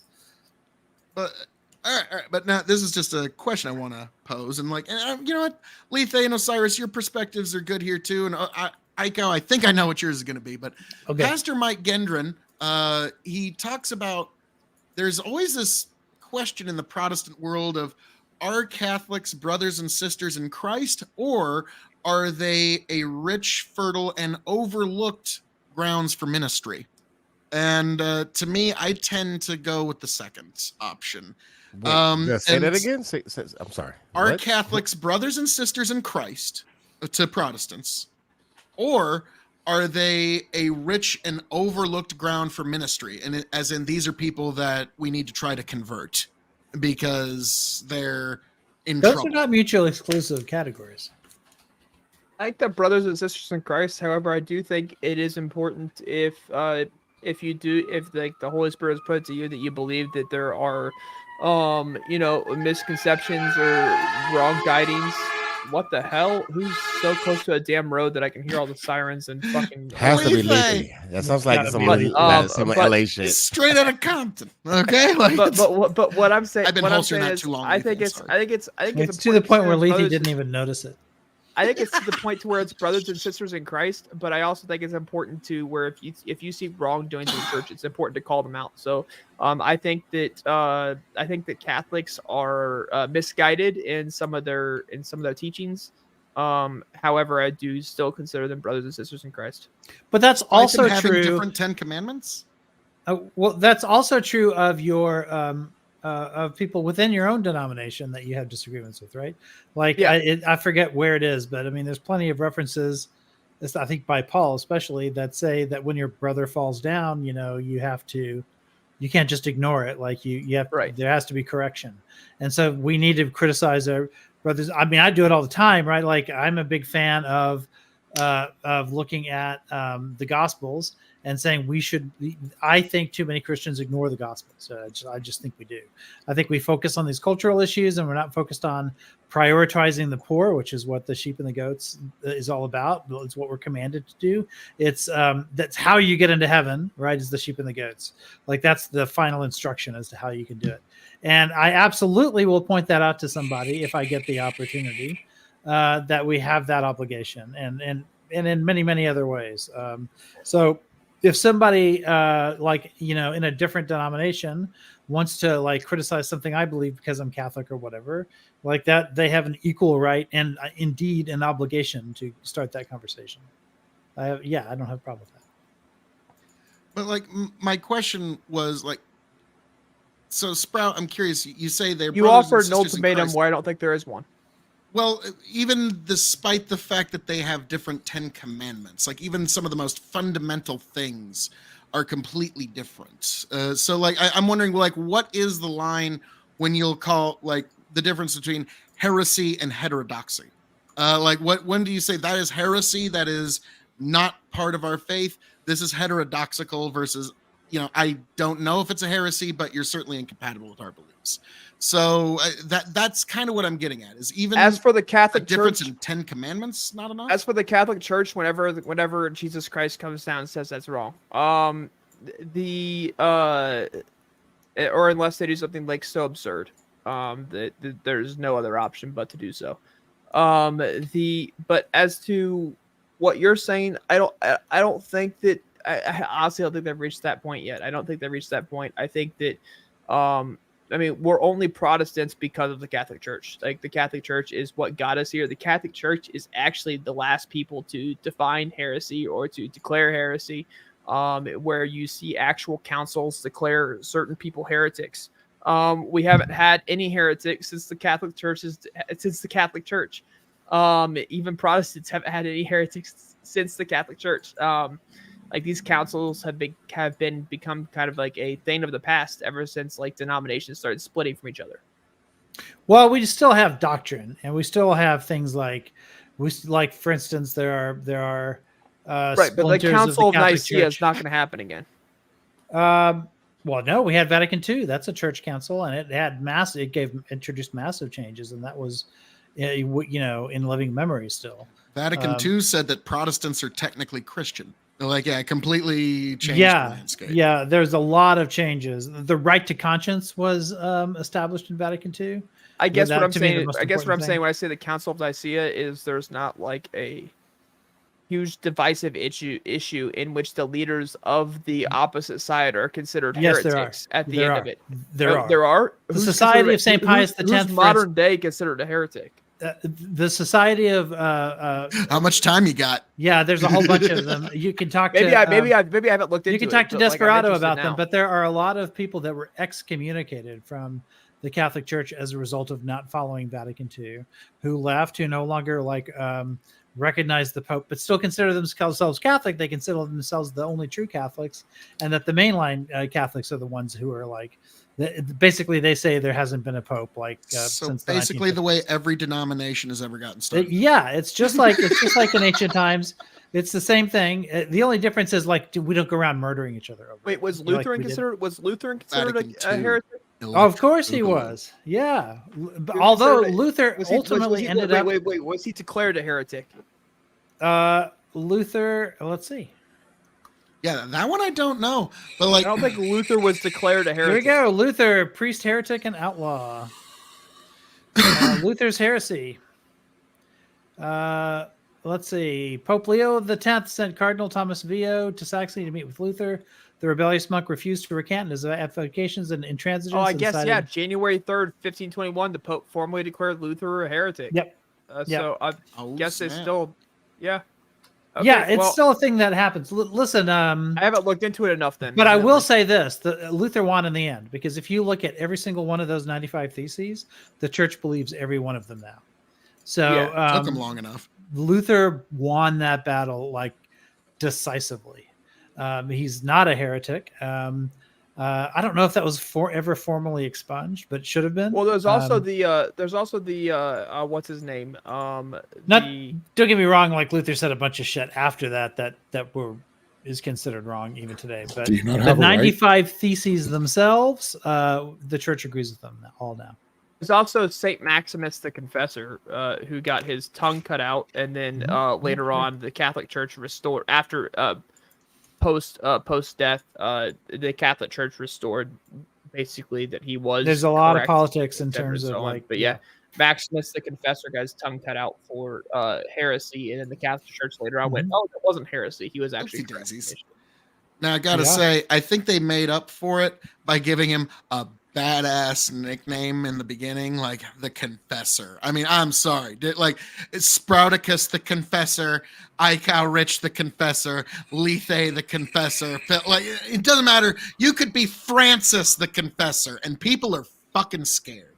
Okay, oh fuck, Francis the Confessor's coming here.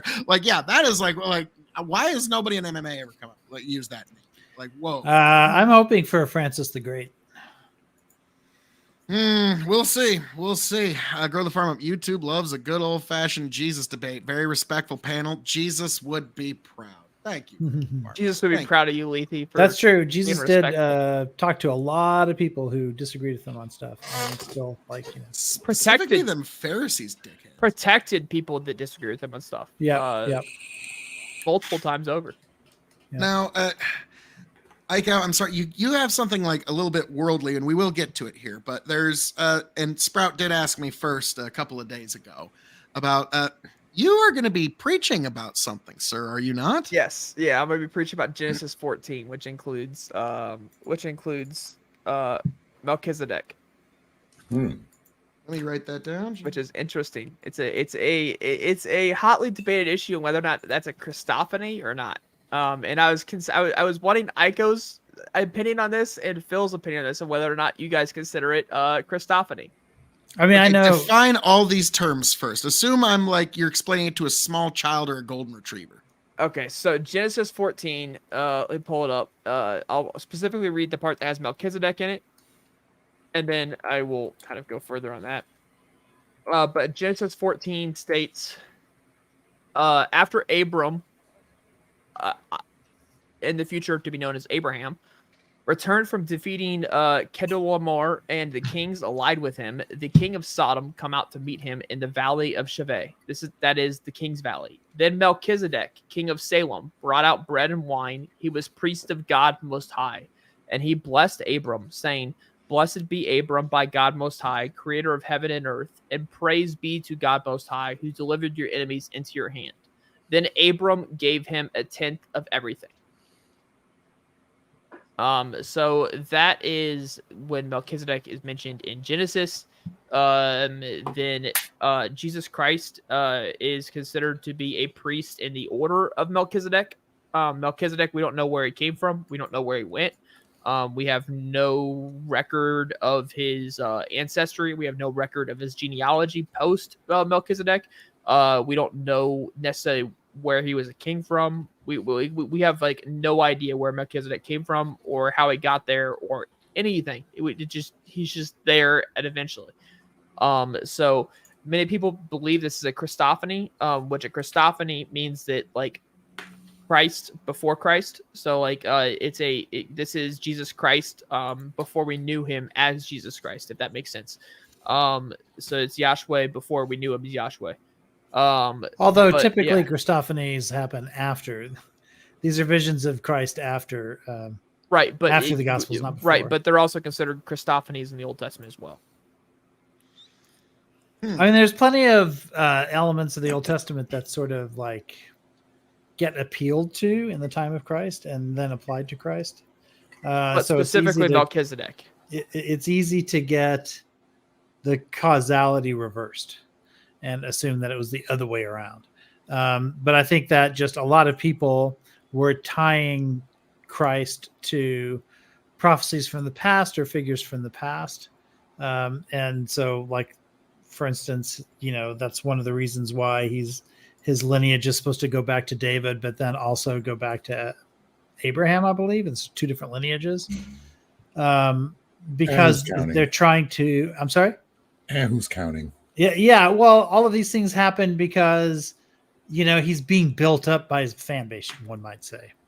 So either this is the oral tradition, which we call Q, or it's the gospel authors doing this.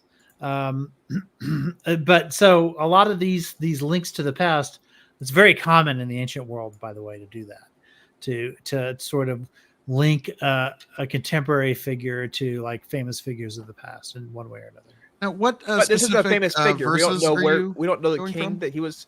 So this is Genesis, it's specifically Genesis 18 through 20. Oh, okay, I was looking at 14. My bad. Sorry, Genesis 14, 18 through 20. Sorry, okay. 14, 18 through 20. This part though, specifically, Jesus was considered a priest in the order of Melchizedek. Jesus was God. There was no reason for him to have an order unless it was the order of himself. Right? So for him to be considered in the order of Melchizedek, because Melchizedek was also priest and king.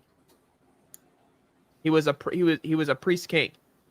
So this very, very, very closely like parallels with Jesus Christ.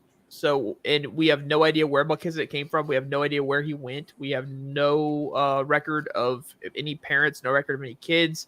Literally, he pops up. We have no idea how he got there. We have no idea where he went. Like this literally is like a very select part of history. It's like, okay, Melchizedek, and then just disappears.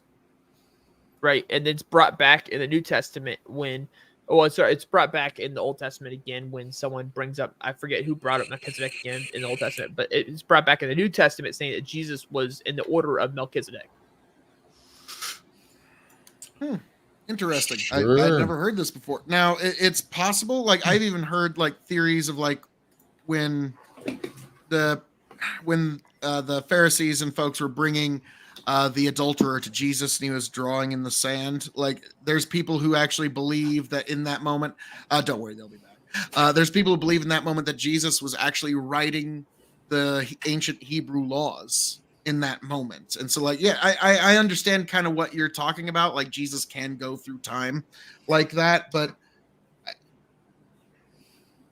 what's going to be the overall point of your sermon? It's Psalm 110. It's Psalms 110. I specifically going through that chapter. We're talking about Abraham, but it's Psalms 110.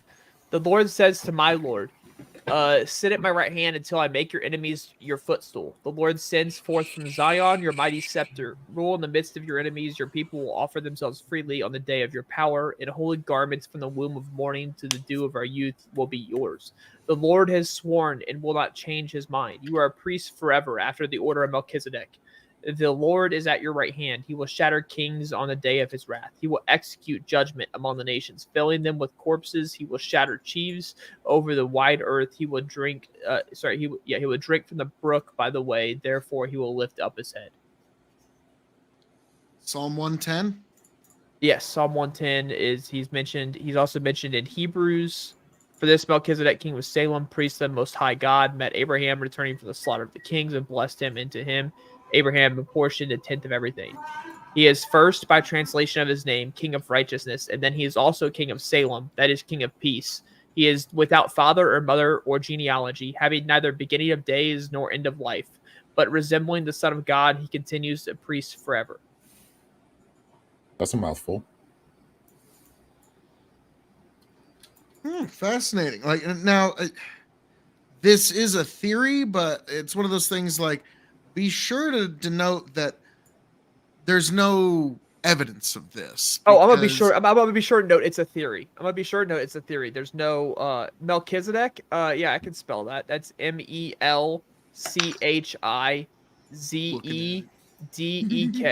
That's Melchizedek. So, Rich, would I be correct in saying this is like a form of hermeneutics? I mean, there's hermeneutics involved, right? Like you're interpreting text, but I think this goes far beyond mere hermeneutics. Oh, right? yes, yes. It is a reach. It's making Even a strong hermeneutics in itself claim. is a reach. Yeah, it's making a strong claim with what I think is unclear evidence. Abraham apportioned a tenth of everything, tithed a tenth of everything. He's first by translation of his name, king of righteousness, and he's also king of peace, without father or mother or genealogy, having neither beginning of days nor end of life. Yeah, right. So let's say I join the order of Melchizedek. It's impossible. No, say I form one right now. It's got all of the elements that you just mentioned, but that certainly wouldn't make me God, right? Like the point is, you go. You would have to have neither beginning of days nor end of life. You got to understand in ancient tradition, and not just an ancient Israeli tradition, but very often ancient traditions all over the place. You would appropriate elements of the past and then mimic them, right? Because that's what tradition is. Tradition is carrying forward like things from the past. In order to sort of help bolster your claim. Kim Il-sung did it. If a priest king came up before me and blessed me and then disappeared, and I couldn't find anything about this guy being born, couldn't find any kingdom that he was king of, couldn't find any death that he died, couldn't find literally anything about him, I would go to assume that was Jesus Christ as priest king. I was about to say, there's a lot of people in the Bible that they don't give an origin story for. Yeah, no, sure. but there's no one that they consider priest and king at the same time. Look, there was that guy on the grassy knoll, like with the priest and king shiny spot on his chest, and we never heard from him. Where's DB Cooper? But yeah, DB Cooper, like there's so many people that we know very little about that appear on the scene and disappear on the scene. But wait, priest and king are not both given to these. They're not titles that are both given to the same people. Wasn't that the except for Jesus Christ and Melchizedek? Melchizedek and Jesus Christ are the only priest kings. I thought the wise men were also priest kings. They weren't kings; they were priests. And why do they sing "We Three"? Why are they called the Three Kings? Oh wait! Sorry. They weren't priests. They were kings. That's what I meant to say. They weren't priests. Well, they're priests of Zoroastrianism. What? There were priestly kings like throughout history. Like there were people priest kings were both. Yep. Yeah, a lot of them. There were. Yeah. Even if you want to go 1 Peter 2:9, but you are a chosen race, a royal priesthood, a holy nation, a people for his own possession, that you may proclaim the excellence of him who called you out of darkness into his marvelous light. So in 1 Peter, it's basically saying anyone who spreads the word of Jesus, that's post Jesus. I'm talking about prior to Jesus. Okay, but what I'm saying is that there are more than just. There's certainly some folks who could call themselves a king and a priest. Okay, right. Like there'd be one or two of them running around on a horse. Because those titles are much less important now than they were in the Old Testament. But Jesus is prophet, priest, and king. And please pretend I'm Phil and keep the words to a 3-syllable maximum. Yeah, like keep it. Like I always say, like explain it to me like I am a small child or a golden retriever. My brains didn't get me this far in my life. It's just my balls that did. Okay, so you're gonna have to explain it in them terms. But grow the farm up, Mel Gibson. Yes. No, and that's the response. But not like I understand what you're saying, but boy, like, yeah. Well, this also wouldn't be in the Jewish tradition, right? Because there were no kings yet. Like you didn't. That was later, right? That It would is be in the like Jewish tradition. It wasn't a Solomon king and of David. Israel. It wasn't a But- king of Israel. It was king of peace. Right. So you would have a king like from somewhere else, like show up, right? So Cheating. that Well, it means you're following a specifically- different tradition. No, not necessarily. It says so. First off, he also believed in God. When no one, and there's no indication of how he believed in God or like, but he obviously believed in the Jewish God, the God of Abraham. But he's also considered the king of peace. There's only one other person, as far as I'm tracking right now, in my knowledge right now, that I'm remembering right now, that is considered king. That's considered king of peace.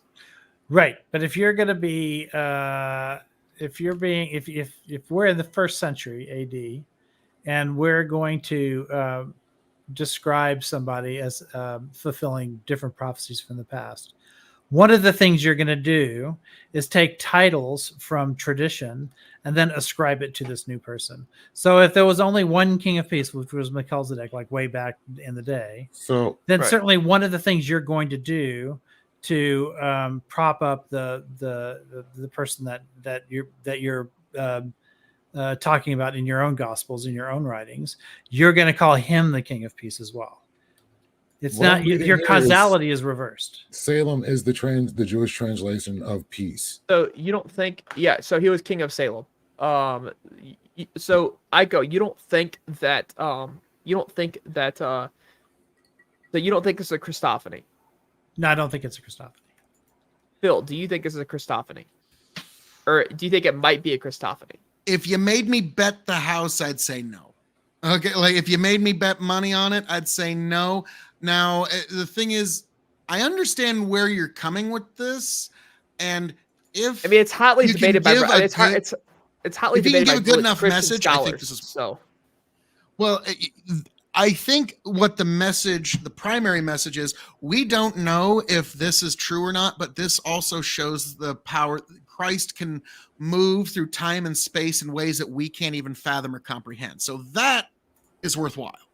But I'm not gonna like give this as like a truth in the sermon, right? The sermon's about Genesis 14, about Abraham's journey. Like this is gonna be like a kind of like a side route, you know what I mean? Like a little rabbit hole that we're gonna go down. fucking But Danabo, how you doing? hey, Yeah, if you Danabo, want to say poetically that there are people who if he's like not to think of if he's not Melchizedek Jesus as- Christ, then he's an early representation of what we would then be fully fulfilled within Jesus Christ. He's an early kind of so the way you would fulfillment. language that There's is you parts would of their say- stories that rhyme. You would say Melchizedek is anticipatory of Christ, right? Yeah, he's Like, he's they're- anticipatory of Jesus Christ. Yeah, I think it's fair to say that. I don't have a problem with that. I mean, Like King Cyrus was anticipatory of Donald Trump.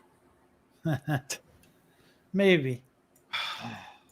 And it's like if I wait 3 minutes, I can add a third shot. But there's a lot of I think I'm parallels. There's a gonna- lot of parallels. There's a lot of parallels. Without father Yeah, or mother, yeah. without The stories genealogy, having neither beginning of days nor end of life. But resembling the Son of God, he continues to be a priest forever. Yeah, I would say that as ancient Jewish mythology evolves, it develops concepts that ultimately culminate in an environment that allows for the belief in Christ. That's the way I would put it. And Melchizedek could be like one example of that. But so could like Socrates and Plato, right? A lot of people say that their concepts of God, the way in which they criticize the gods as being imperfect to the concepts that they're trying to discuss, sort of shows that Christianity like fits Platonism way better than paganism did. And so they're sort of anticipatory of Christ in that way as well. A lot of people see Plato as being as preparing mankind for Christianity 500 years later. Like there's a I think an that's a bit of idea. a stretch. Well, Like, certainly the spread of Hellenism, right, which takes Greek ideas and infuses it into Israel, allows them to then, and of course, Paul is himself a Greek, and becomes like the driving force, basically the main salesman of the church at a later But time. it also states, I guess this is there's also something to be important. said about it. It also states in Hebrews 7:10 that one might even say that Levi himself, who receives tithes, paid tithes through Abraham, for he was still in the loins of his ancestor when Melchizedek met him. So that's suggesting that Melchizedek met someone who was not born yet in Hebrews. Possible. Like it's thing like, but you also have to understand like what you're trying to put together here. The evidence is so thin. Like, I'm arguing on one side because you both are on the other side. So I'm trying to like argue from this side to kind of get you guys to come from that side. That way I can kind of like fully kind of like, encapsulate. So like I'm arguing. He's looking for further. holes.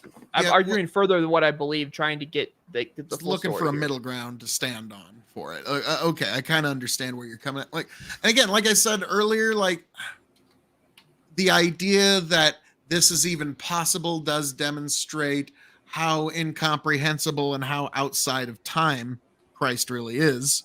And so that's something that like that, even to intimate that as an idea is valuable. And like the idea is like, I'll try to find it. It was just a YouTube short that talked about like how some scripture basically upheld the idea that when Jesus was drawing in the sand, he was actually reaching back in time and writing the ancient Hebrew laws. And so like, and so those types of things, those are fascinating. And those have value in that regard.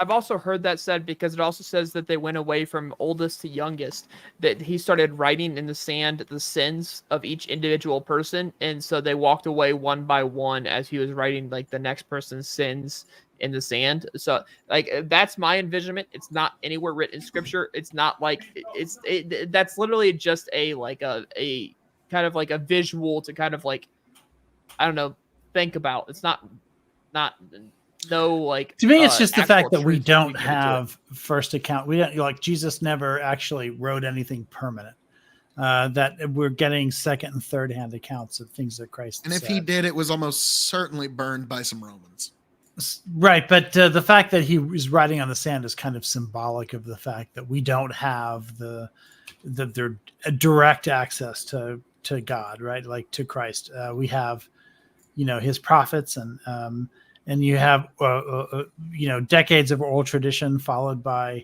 some letters, followed by 4 different gospel accounts that I won't say totally contradict each other, but which are like have their own like unique takes on what happened. How much gin is Phil gonna drink? Like how much Phil? Like if you're a subscriber, you get to tell everybody that's part of the main cast once every hour if they need to take a shot of something, but I'm the only motherfucker here, so everybody's making me take shots because they all know I hate gin. Well, Lethe's doing it for free. Yeah, Lethe's so folks, give Lethe some shots, man. Like this is that looks yummy in my tummy. Yeah, it's bad. And yeah, Sprout, my fans, they love me. They just love me. So okay. Rough. Oh God, it's awful. This is like fucking turpentine. This is engine organic they literally gin. Put it in a 10. That is horrifying. Yeah, and it tastes just like it looks. Okay, like it's awful. So Phil, Tony Chica gave me that as a gift. What are we talking about of the 3 things that I mentioned today? Which one is most appeals to you? Well, okay. We've kind of closed out that particular topic. We'll get back into that later, I'm sure. And actually, before the night close out, I actually am reading from the Bible at church this Sunday, just 3 verses, so I will read that at some point before we close out the evening. But I think we kind of have to talk about that Menendez dude. Yeah, with the fucking half a Fort Knox in his underwear drawer. Yeah. Okay, Yeah. I'm sorry. Like when you guys all heard of this, you're all like, okay, these jokes are writing themselves. Yeah. Like, I mean, I was also like, thank God, because I wanted him to go down in 2015. The GOP, What happened? Obama's okay. So this guy Menendez, he's a crook. He's been a crook for a long time. He's a senator out of New Jersey. He actually Crazy got boy. indicted by I know the Obama that sentence DOJ. completely shocks you, Sprouticus. The senator from New Jersey is corrupt. Yeah, The question that Shocking. comes after that is how corrupt. So fucking corrupt that this dummy got arrested for corruption in DC. Okay, everybody's doing it, but this motherfucker went overboard. They found $400,000 worth of gold in this fucker's house. They did you found see- envelopes full of cash with the dude who was bribing him's fingerprints on it. That's I'm like, the one right dude, there. Listen, He kept listen. the envelope. Like when the government was shut down, right? Like I put on Twitter. It was a long time ago, but I put on Twitter. I said, I'm like, look, if anyone's like, disgruntled with the government because you're not getting paid for doing your job and works like it's like the student like debt part of the government, if you could just take out your disgruntlement and just delete the records of me owing any money, it'd be much appreciated. Just kind of like, find my account and just, oops, oh no, we never knew about that anymore. It'd be greatly appreciated. One man's Armageddon is another man's financial fresh start. Yes. Jeez. That would be Delete my student debt. That'd be amazing. Oh God, student loan debt. How did we ever get there? But that's a different issue. We'll discuss that in a minute. But yeah, like, so this Menendez guy is like, this is like comical at this point. Like, just how, like, dude, okay. Now, what I need to also point out, because I know this is eventually going to come up, it does bear noting that the FBI searches Menendez's houses. They find just nothing but envelopes of cash and dirty money and bribes. They go through Donald Trump's whole house, his wife's room. They go through his son's. They don't find one dirty piece of nothing. Like, it does speak to just how clean the man does actually Some live. documents, they found a couple documents here and there. Which he had the right to take they with found him. a couple pieces Yeah, of no, paper he that didn't. And were he knows he didn't. classified. Which he had Like- the right like- to declassify. No, Unilaterally as Wait, president. wait. He even said, "I'm not supposed to have these." He had to declassify them as president. If he did not declassify them, then he had no rights. No, to there's them. many presidents that have taken documents without making any sort of documentation about it because they have the unilateral authority to declassify. All authority to classify. Hang on. All authority to classify or declassify emanates from the desk of the office of the presidency of the United States of America. He has complete and unilateral authority to do so. Can you give me an There has to be example a in which witness. a president has unilaterally, as you say, taking documents intentionally and to because he knew that he had declassified them? No, like all of them have taken documents that would be technically called classified.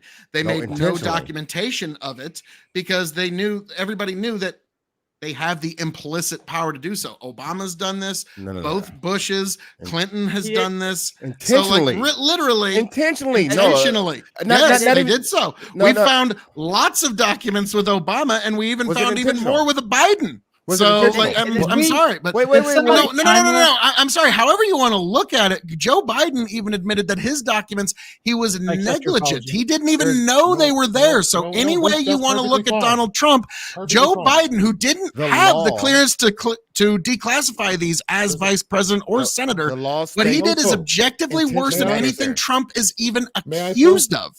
All he had to do was say, "Oh, cool, you want him? Here you go." Exactly. Yeah, That's the it. difference. That's all It's that matters. something for the courts to decide. I think Okay. No. Before fucking any motherfucker hold on. ever You can't have gets it to both his ways. You can't have door, it both the ways. Supreme Court should have Hold up. made a decision on this. You all He's know that I'm right. innocent. Of course, It's Sorry, for the courts to decide, Let me not tell you for this. Merrick Let me tell you Garland, why a you can't guy have that both ways. Trump gypped out of a Supreme Court Took off his seat. glasses. You don't think he's got a bit of an axe to grind here? You're getting what you Yes, want. this A is some court is serious deciding. Hold on. impropriety. Let me tell you The why court you can't is have deciding. it both ways. Because you say that let the courts decide. Well, know what the court's going to decide on? Intentionality. Exactly what I just said. Yep. That is But not they're going to be not- whether or That not is he for cares the about it. courts It's to gonna be what he decide. And once they intended to do. decide against him, then Trump needs to cooperate.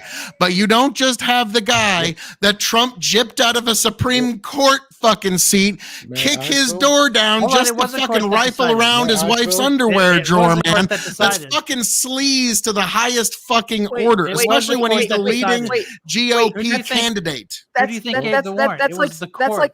Well, It was that's a like court that decided it. That's like but that's like someone saying that somebody's be arrested before there could be a warrant.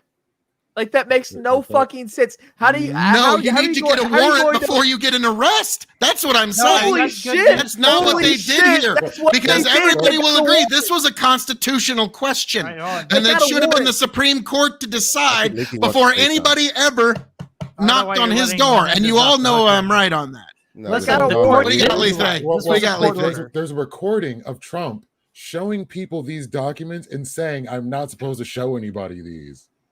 Yeah, do you know what poker is, right? What? Hey, you're giving him so much good faith, dude. What the fuck? Well, no, Hold I'm on. saying sometimes you aggrandize yourself in front of people. And would you be shocked to say that Trump is aggrandizing himself in front of folks? He would never do that. No, But Never. Phil, you do realize that a court did decide, What about- right? what- It was what a about the court airmen? that gave the authorization for the Yes, raid. some lower What- court, not when we're talking about this level of classified documents in a former president's home that is running for president of the United States. This is a constitutional crisis issue.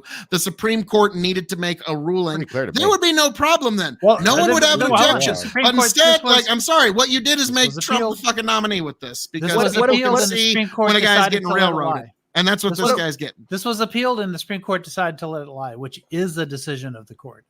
Of the Supreme What about Court. what about No, Anytime- they the should have airmen? made a decision something before that's not anybody ever challenged by fucking the- knocked on his door. There was no Supreme Bill. Court decision that said, Bill. fucking, No, no, it you was got to appealed. on this day, Bill. you got to do this. It No, was that appealed never post happened. facto, and the Never Supreme Court happened. did not pick it up, which Bill. means that the Supreme Court, if it goes against the will of the Supreme Court, they will pick up the appeal and hear the appeal, and they chose not to. Bill, That's what the about Supreme the Court's decision. Bill? What Yeah, about the all after the airmen? fact. What about the airman Yeah. on Discord that was posting documents on Discord saying that like, oh, I shouldn't be showing you this.